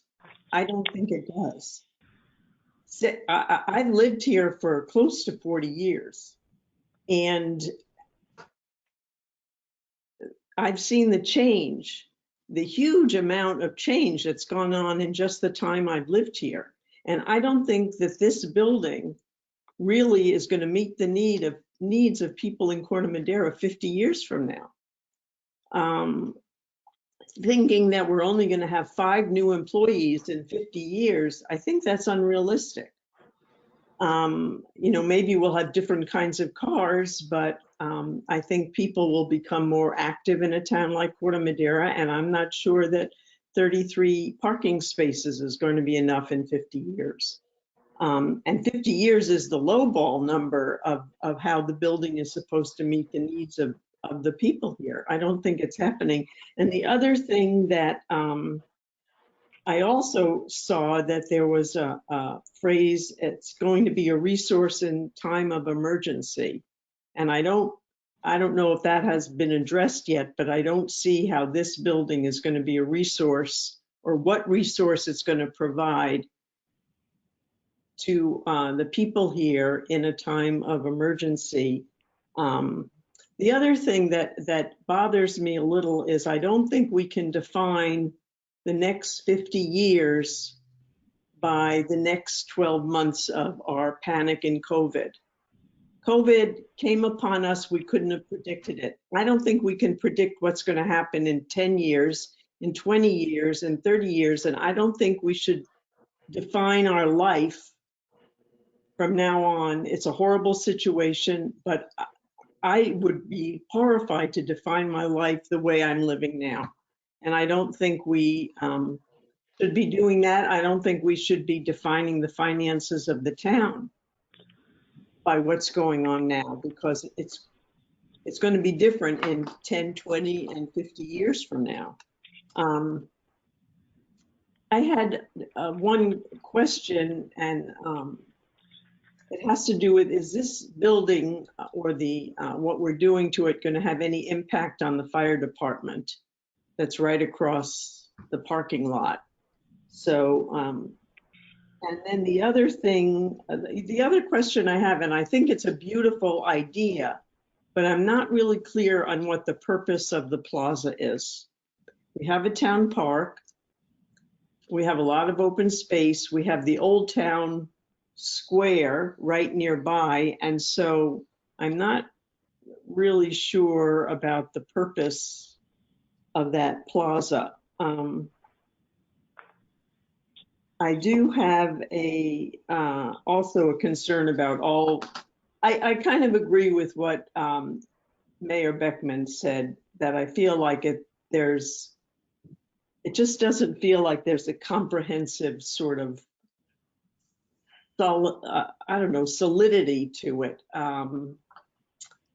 And I do think it needs more windows on the walls that don't have any windows on them. I wouldn't like to be in a room without windows, and I don't think it's fair to ask town staff to work in a place without windows. If you want to attract people who want to work here, we need to provide space and a good place to work, and I think rooms without windows don't provide that.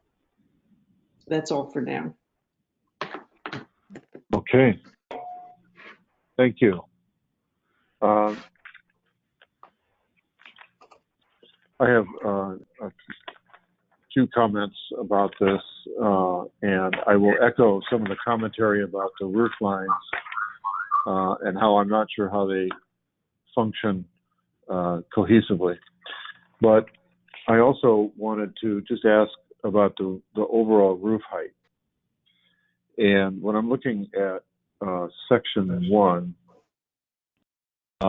which is through the council chambers and through the lobby and then through the public counter section of the building. And we've got a building that is fairly tall, but I understand, Ron, I think you wanted to create a magnanimous or an impressive public order space. And I do have some difficulty with the building getting to that height off the grade there. So you got 21 feet 8 inches to the height, the ridge height of the council chambers there, which just seemed a lot to me. To be asking for 8 feet over the standard roof height seems like a lot. With that said, I don't know if you do Title 24 modeling or if you have anybody who is set up to do it for this building, but it occurs to me that the AC load or the heating load and the cooling load is going to be pretty significant in this building. There's a lot of tonnage here in the upper ceiling spaces, and I wonder if just reducing the ceiling height would not help impact that. We're not Mill Valley. We're not a grandiose community. I think of us more of us as a smaller community. We don't need a soaring ceiling, in my view, but that's my view. So it's pretty tall in that chamber, and it's very nice. But I would just ask about reducing the overall height in the interest of 1, economics, and 2, the visible statement on the community. I think that you held true to the initial commentary about creating a plaza space. To Margaret's commentary, I know we discussed that at length in the process and at the hearings, that a place for people to gather outside before and after meetings seems to be a problem, that we don't have one now at the current building, and it creates a sense of community to have it right there for people to gather. I think that's important. That's my feeling about it. But I would be trying to reduce the overall height of the council chambers. I would tie the roofs together a little more and create some possible form of breaking up the larger elevations. I realize that public architecture tries to make a statement to say this is a public building and we're a bigger building than the other buildings, but the size of the facade seems somewhat enormous, and I would wonder about trying to reduce those. So those are sort of my initial commentary. But you heard from the other commissioners, and maybe you would like to address some of their stuff out of the gate.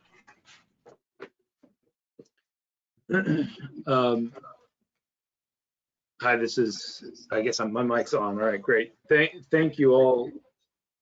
I think there's a lot in there, a lot of good comments. I think we have a few of that the team can get to some of that, and I don't know. I guess, Ron, do you want to respond to anything first on your end? Sure. I mean, I can run through the comments and see. So a lot of concern about the roof form. I'm starting with Phyllis, your comments, and I kind of run through in the order that they came. The comment about the peaks in the valley and water damage, it's premature to talk about now. We have thought about it. There are strategies. We can work with that. So we're not trying to create a situation that's going to be difficult. In fact, town staff has been bringing up that issue on more than one occasion. So I'd like to just defer that till we get to something closer, and then at that time I could definitely defend how we're moving the water off the roof. I know we have redwood trees too, so there's some, redwood needles and stuff like that to consider as well. In terms of the environmental aspect, I think that's a conversation still to be had with the town in terms of any lead goals. They've not been established at this time. So sometimes when I work with a town or a city, they have already mandated certain things. So in this case, we don't have a mandate other than to meet the California Green Building Standards, which have incorporated a lot of LEED criteria. The process and timing, that's a big question, and Yeah, I think that's town. I think we should talk to that one, and just since we're going down sort of Phyllis's comments at this point. And maybe there's a couple things I think Phyllis, Commissioner Metcalf, you mentioned was about what is the process? What do we do after a year? And I think the idea that you were getting at was too much uncertainty. Maybe we shouldn't go forward with this. And I think we take definitely a little bit different view. I'll mention one thing, and then I want to turn it over to RJ to speak a little bit about some of the thinking we were doing about this. And obviously this is on the forefront of our minds, and it has been as we've rolled out this process and thought about when to come to the commission regarding this process and project. But I think, we have, we see a lot of value in continuing the process with this project, given, I think Commissioner Bendel said some comments on this as well, but even if it's not exactly the right project for the next 12 months, next 18 months, whenever it is, there is value, and I think great value in sort of taking the objectives of what we started with, which was to really think about how to solve the problem of town hall and the current deficiencies there. And how do you solve that responsibly in terms of costs, in terms of really realistically what the needs are, at least currently. And to Commissioner Bendel's point, we may not know out that far what they are, but we have to do our best to try to project what that is for the future of the town, and move forward with that design and project. I think there's going to be a lot of conversations about this over the next year. Whether we move forward, how do you move forward, financial feasibility, et cetera, et cetera. It's all there. But to stop now, one would be throwing away a lot of work that we've done. And two, I think even if it isn't at the end of the day feasible, and I'm speaking for myself here, this is the vision for how to do it in the long run.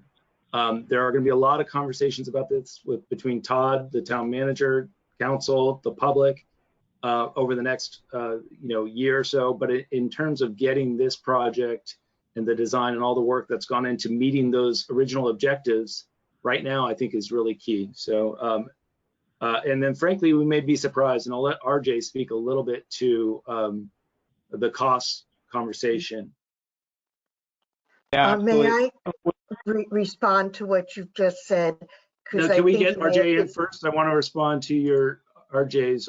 Yeah, but I'd like to respond to what you said, because I think you were misreading what I was saying. Oh, okay. I'm sorry. RJ takes the time. I wasn't talking about. I was going by the staff report that we would take no action, that we, would look at the design and the process for 1 year was being talked about. And I'm saying that I thought 18 months before actual decisions are made is more realistic.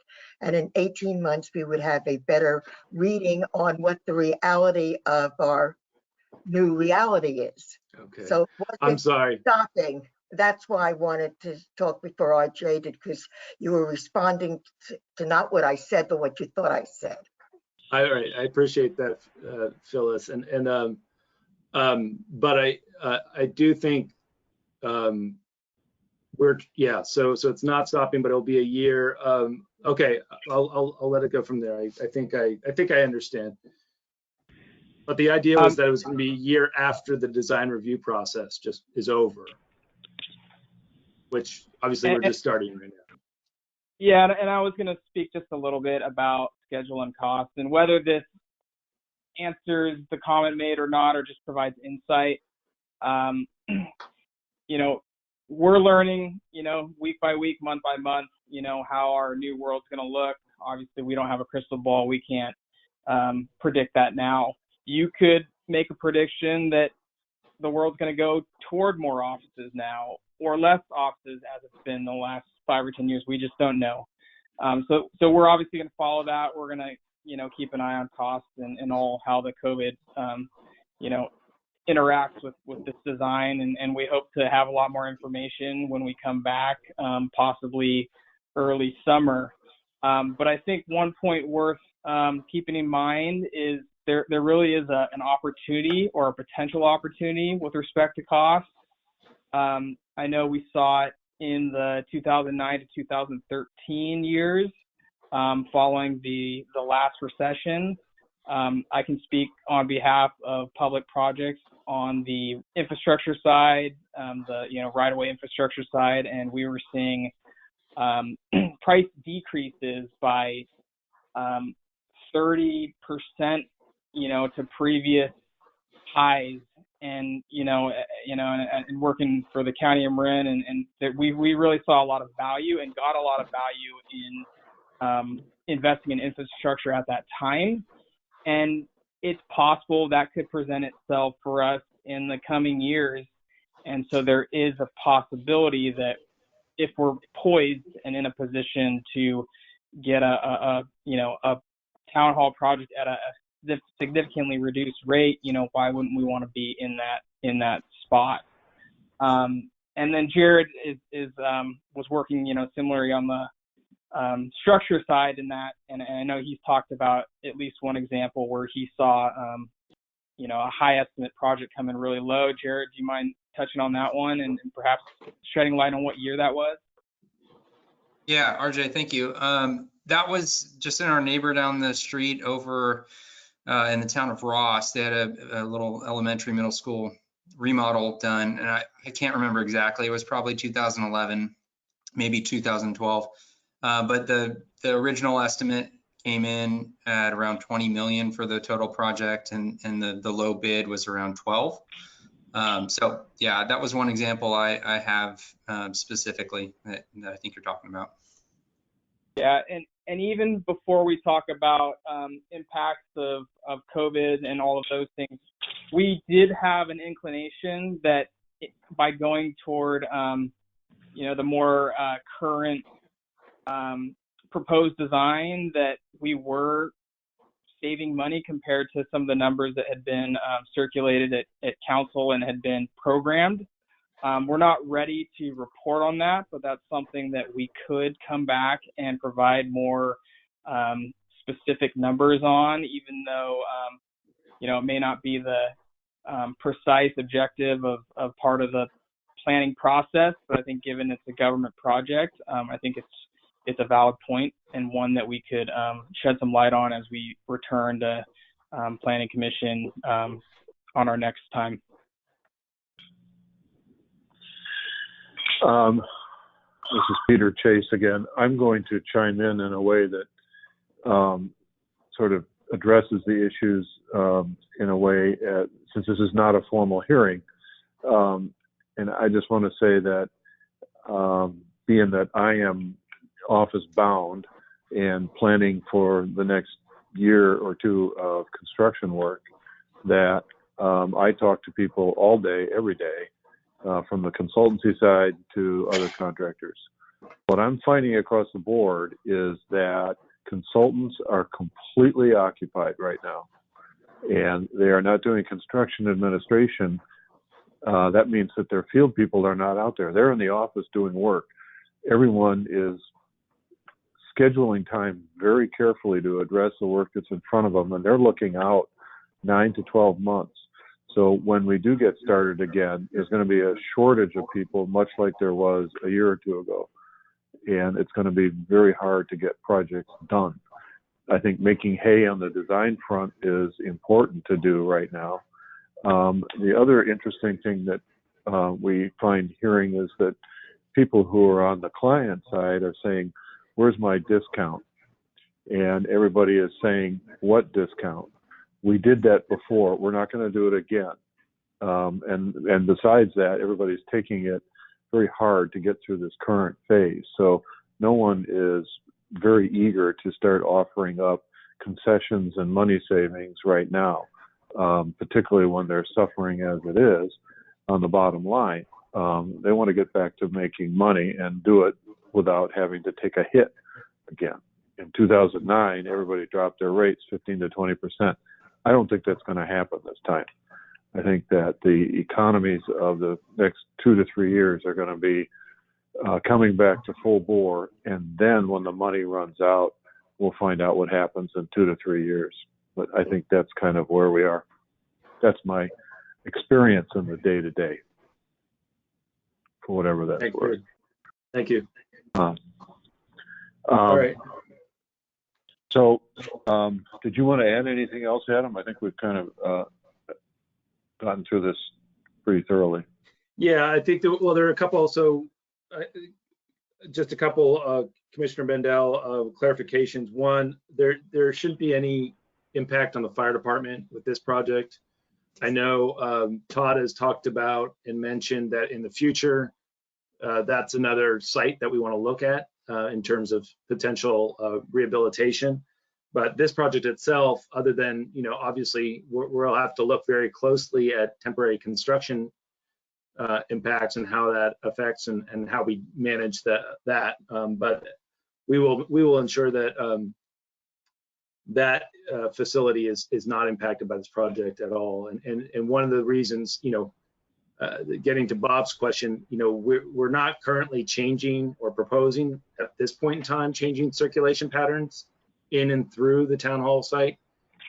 Partly for that reason is because when we go and look at the fire department in the future, that's when I think we may want to think more broadly about some circulation changes and how to get in and out. But this wouldn't impact the ins and outs. And I would advise, Bob, you can continue to use your current way that you get in and out. I'm not going to advise anybody really that they cross over the fire department's property to get or through the back exit there. But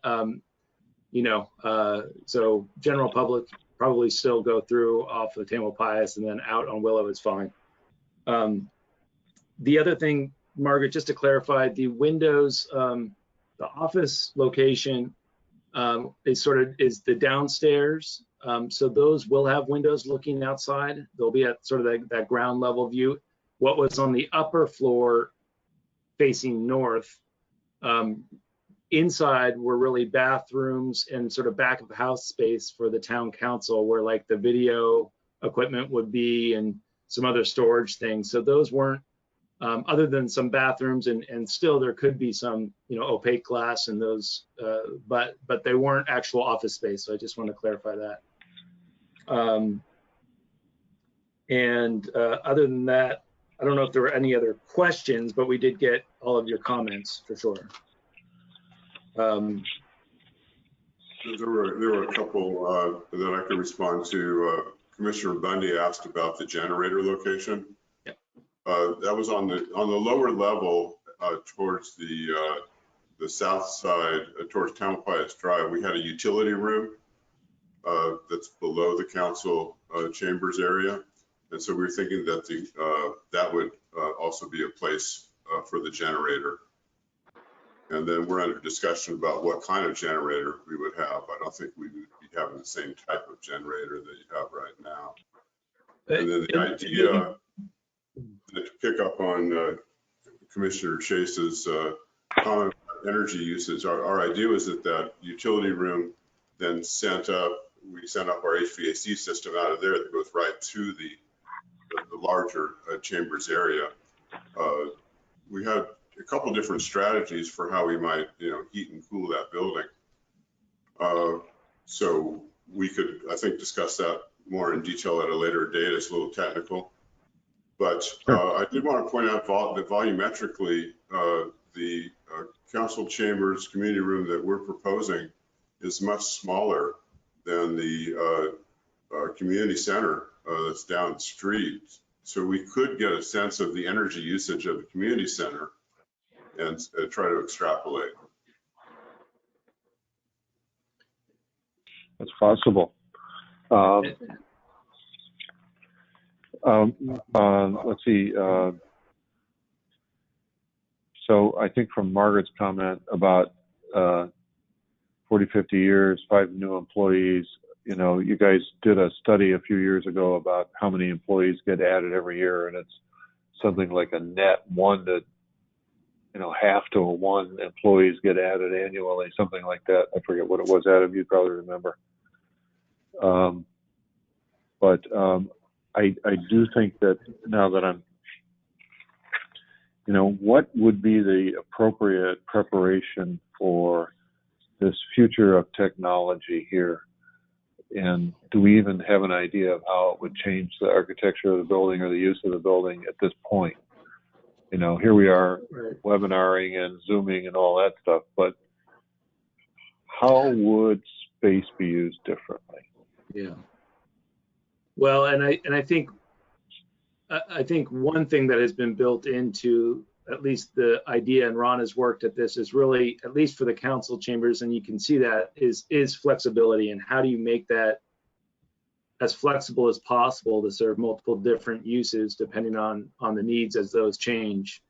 And maybe, you know, yeah, obviously technology plays a large part of that. We're also thinking about that at the permit center as well. I mean, there's a number of different ways, but I do think having flexible space is definitely allows for modifications as it just allows you more options as things play out differently. You know, it's hard to plan around those, but maybe Ron, you have some ideas. I mean, we've definitely thought some about those, and we've had conversations with some of the neighbors about optimal amount of, you know, workspace per employee, and other conversations about what is the right size for a council chamber. So, you know, I think those things are all things we've considered and have discussed, and I think we've sort of settled on flexibility as being a goal, and starting to think just how people use technology. I know one comment was made about the permit counter and how flexible can we make that. It doesn't need to be so rigid in terms of like a desk and people on one side or the other. And is there a new way of really providing customer service that we can think about? So all those things are there. I don't think it's dramatically, that's my opinion, you know, going to change the space requirements that we would go into a planning and design process with. But it's good to consider. We have also thought about flex space downstairs and even in the back of house of upstairs in terms of how people can work, standing, sitting, more flexible work environments, rather than, you know, creating more open areas where possible. So all of those things are sort of, you know, Ron's been helping us guide through that, as well as the public has provided some really useful comments in that regard too in our prior meetings. And yeah, Adam, if I can jump in there, this yeah, is RJ Sucre again, Public Works. Yeah, from the early iterations, the layouts were a lot more fixed walls. You know, maybe not necessarily load bearing, so you could undo them, but we did make a concerted effort to shift toward more cubicles, more flexible spaces. And I think we made some pretty significant strides over the process of working with the public and receiving their comments and taking it to heart. And then, unless Ron's going to chime in on this topic, I did want to touch on the emergency response comment made by Margaret, and that you know, we wouldn't necessarily define this new building as an emergency building, much like we don't define the current town hall as an emergency building. But at the same time, it does provide a community resource when the when an event is appropriate, and the one that comes to mind is the most recent PSPS. If anyone visited during that time, our council chambers was packed. I mean, just about shoulder to shoulder with people tapping into Wi-Fi and charging their phones, and just getting a little bit of sense of community.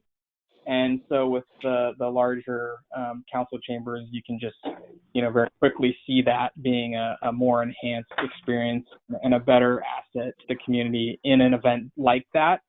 And similarly, that could be applied to possibly other types of events that, I guess counteracting that, RJ, is if you have the PSPS during the social distancing requirements, we're back at sort of not as much room to actually help people. Anyways, it's one after the other, but point well taken.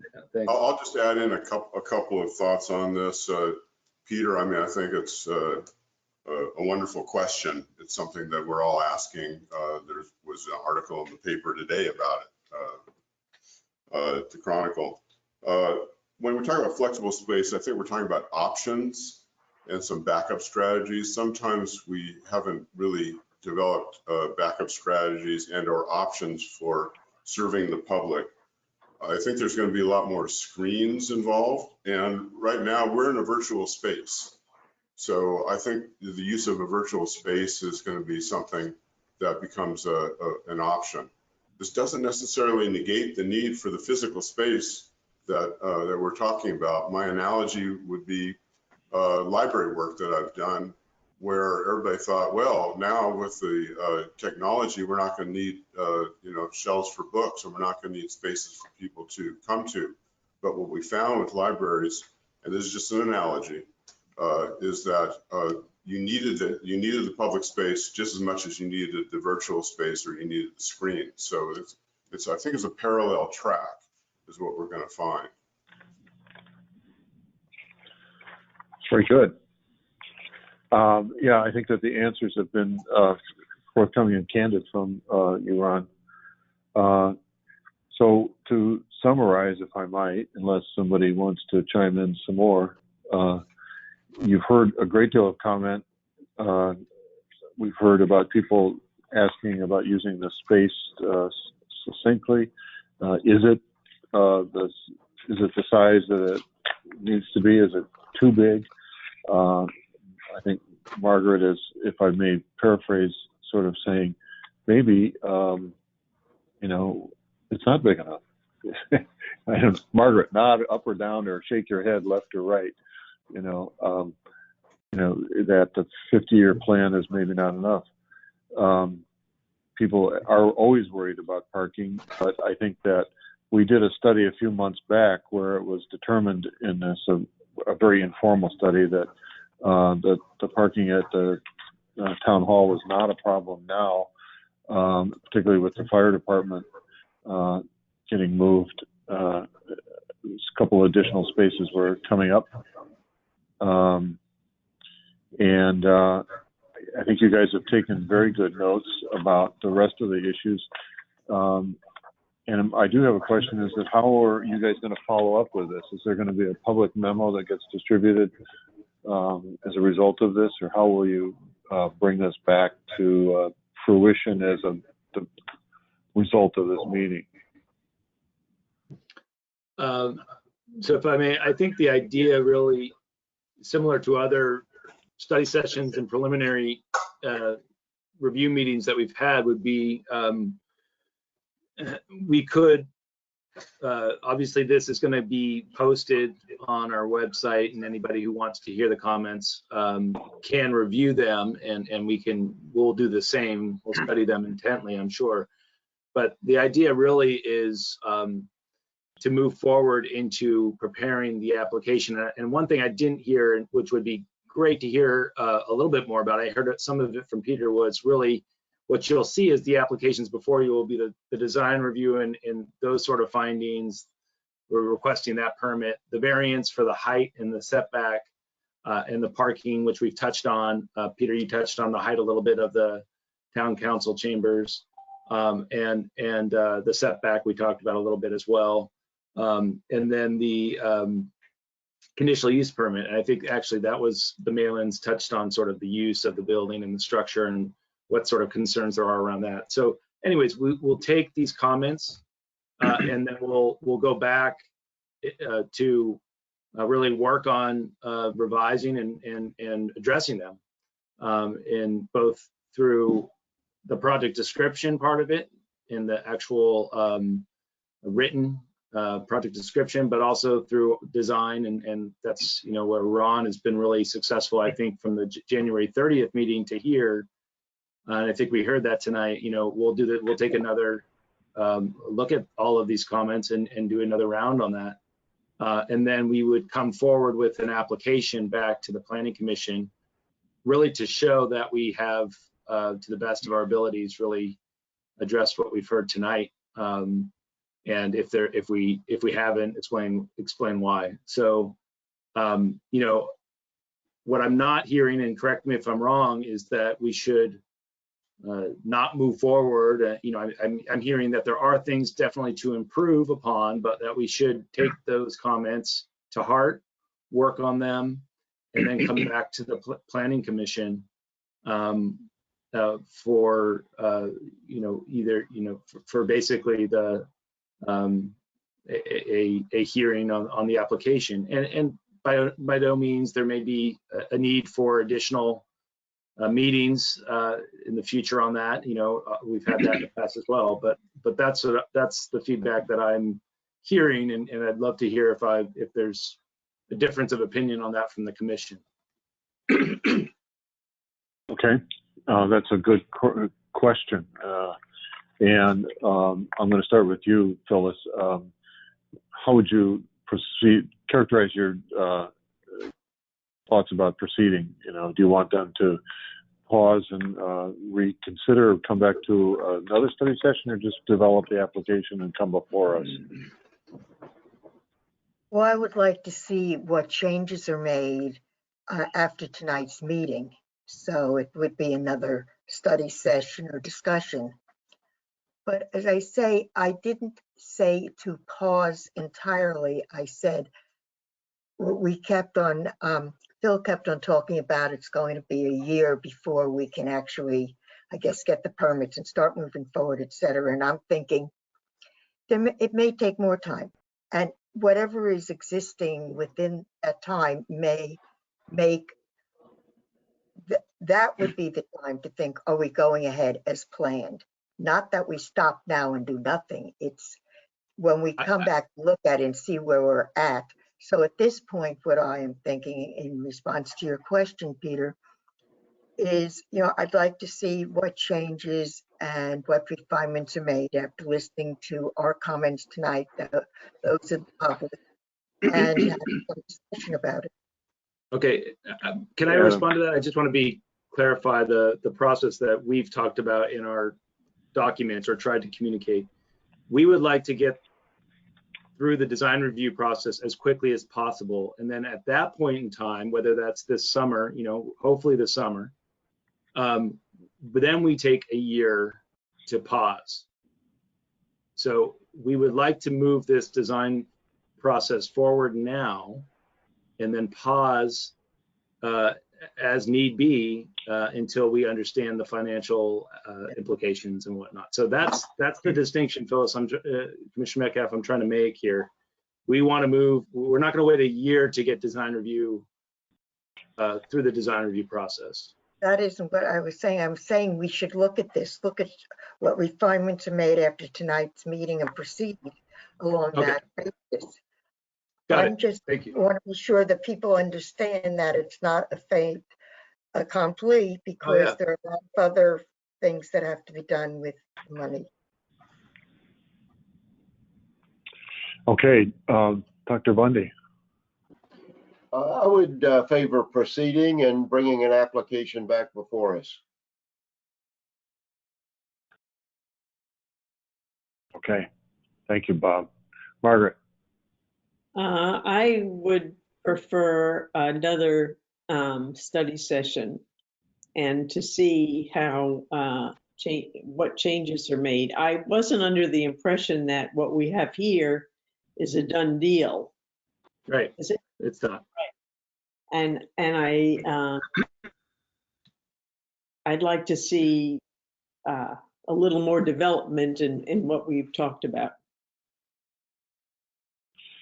Right. Okay. And I would agree that I think if we can get to another session where these things are, you know, couched a little better and somehow in a possible another revision that comes before us, but at least something that takes what we've all talked about and brought it to bear. It might even be a couple of roof options that get put before us as a study session, you know, to say, okay, we hear these different disparate comments about roof and here's how we think we can address them, or, you know, really come up with a reasonable response as to why what you have is the right thing. Who's to say it's not the right thing? But everybody's asking about it, so you have the choice as the architect to respond how you would like. And maybe there's something you can come up with that would be effective. So yes, that would be my vote, is to say, let's get it back before us as quickly as we can and round these things up and say, here, we've heard all this, this is what we think, and we'd like to go forward into the actual application. That's what I'm hearing from everybody except Bob, who said, just go ahead and put it into an app. Okay. I would. That's really clear and very helpful. So thank you all for that on process. And also, by the way, if we come back again, we should have another planning commissioner as well on board at that time. So that may be helpful. Okay. So shall we go back to Rebecca and see if she has anybody else that wants to comment? Hello, everybody. I don't have any additional raised hands. I'm going to check public comment at tcmmail.org.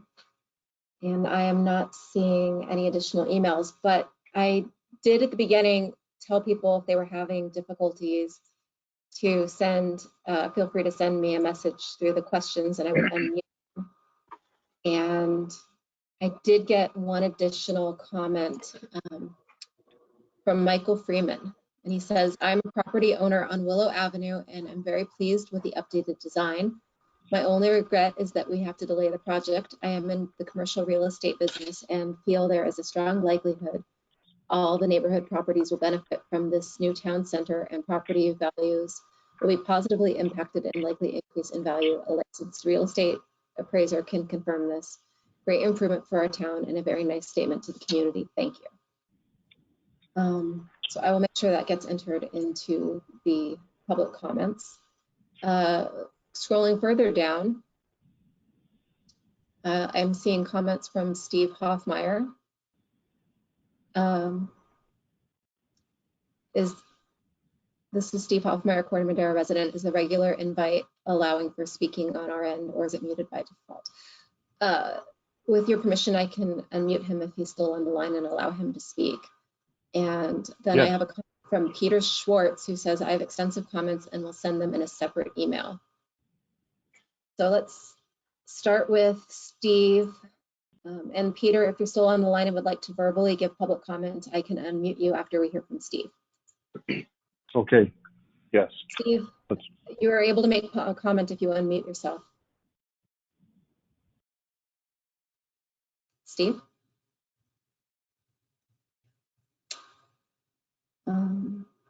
There he goes. Hello? Yes, you're on. Can you see me? Or is this just a audio? It's audio only. Okay, so I'm a 146 Willow Avenue resident. Native Marinite, 35-year Willow resident. And I'm asking the town manager, the Corte Madera Foundation, the town council, to revisit and validate the process for future town developments. With the COVID-19 virus, this is no time to push new and questionable development procedures forward. The new world will be working under new standards. people will and must work under separation. If people will be asked to work from home and under new circumstances, it will be difficult. It will be trying. Let's ask of people to use a democratic process where public participation and assembly will be used with due process. The community of Corte Madera deserves a delay or stoppage until the time is right to address the possible town hall development plans. In conclusion, all of Corte Madera should be relieved to know that such an important decision regarding the future town development shall cause no anxieties, no uncertainties, and no confusion. There is no need to rush development in such an uncertain time. There will be no normal to take effect. This is a new world. And I want everyone to understand that. So let's involve the people and take our time with this. Thank you. Thank you. Is that the only one, Rebecca?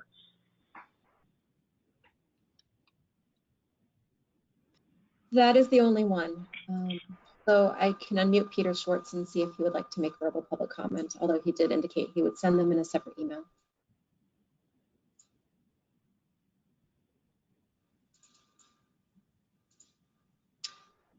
Peter Schwartz, if you would like to speak. Yeah, hi, Peter Schwartz, 381 Chairman.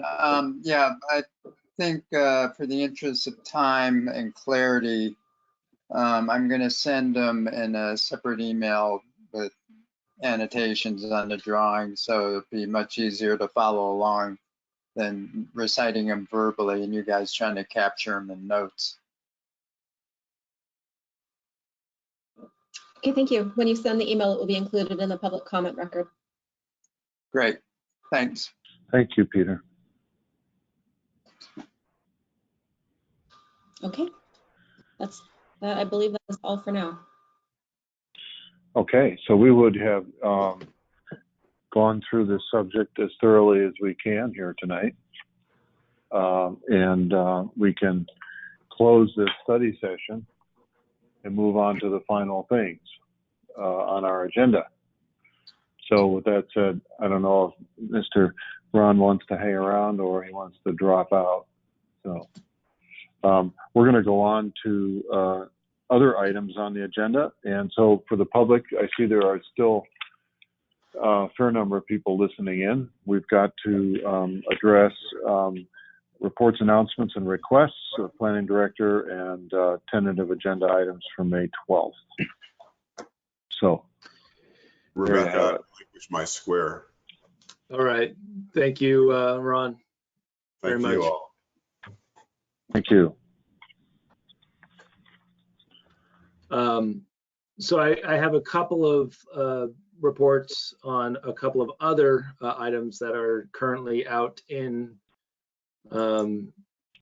that I just want to make you aware of. One is that tomorrow there will be a meeting of the Objective Design and Development Standards Technical Advisory Group. Commissioner Metcalf is on that, so I'm sure the next time we meet, hopefully Commissioner Metcalf can report back to this group on where we are and what we're talking about.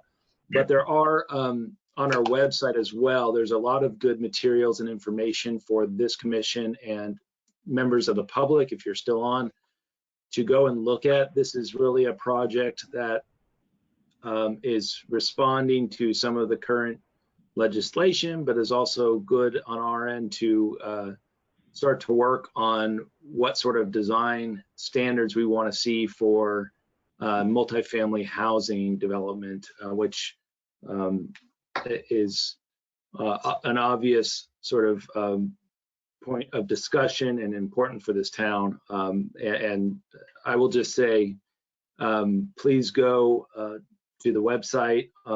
I can give you, it's on our planning department webpage under current active projects. It's called the acronym we're using, which is unfortunate, but it's ODDS.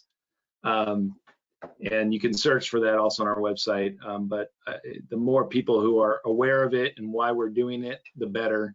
But ultimately what we're developing is this technical toolkit. So That's a meeting tomorrow of the group, and there's information online that even a survey that I don't want to get into because I know there's some controversy, not controversy, but I know there's some, it may not be the best designed survey, but if you have the time and patience, there is a survey on there that is intended to get people's feedback and the public opinion about what makes a good multifamily structure. So do that. We also released on Friday the environmental document for the hotel bonus floor area ordinance, which this commission's very familiar with. But as you may recall, the last I reported on this, we needed to go and do an environmental CEQA document. And so that is now being published for public review and comment for 30 days, with the intention that we would have a public hearing on this on May 26th. And so if you have any questions on that, please let me know. Again, that is also, there's a news flash that went out. It's on our website. I can't recall if I directly sent that to all of you commissioners, but I'm happy to do so if you didn't get it directly from me. Again, so May 26th is the next definite meeting that we have on the calendar. And you'll see, you'll be very familiar with the ordinance that is part of that. There are some changes, but for the vast majority of it, you'll see that it's the same ordinance that you saw back I believe last April, almost a year ago. And those are the real two reports I just wanted to mention to you.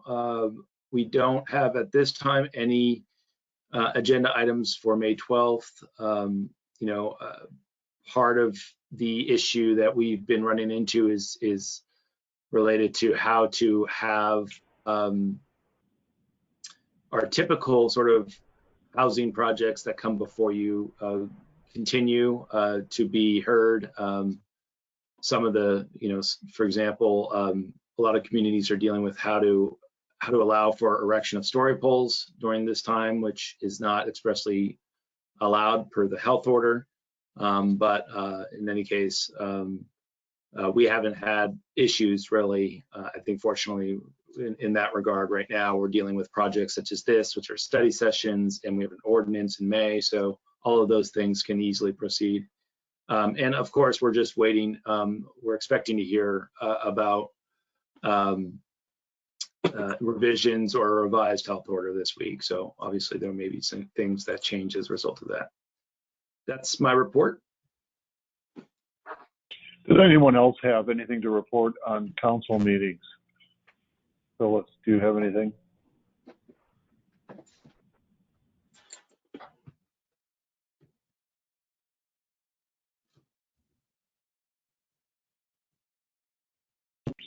I think she clicked the wrong button.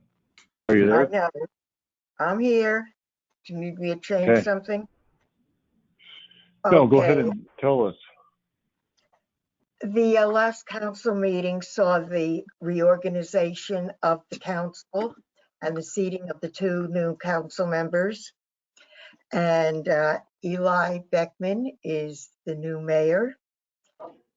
And David Kuhnhart is the vice mayor.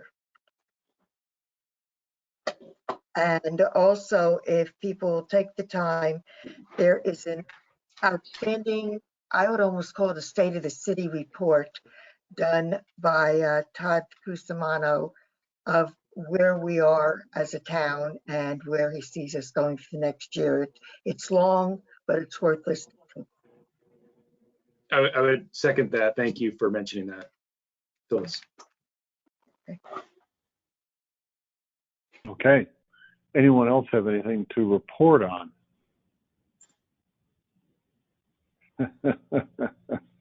Okay.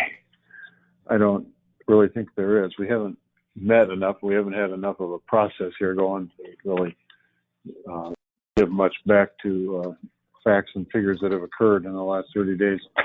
So with that said, we've talked about everything there is to talk about except the meeting notes of February 11th. I'll move the minutes of February 11th. Okay. All in favor? Aye. We have Aye. Okay. Okay, all right, minutes have been moved. so moved. Minutes are approved. Minutes are approved. All right. So we're down to precious few people still on this call besides us. So there are a few hangers on. So unless there's an objection, I'm going to adjourn this meeting.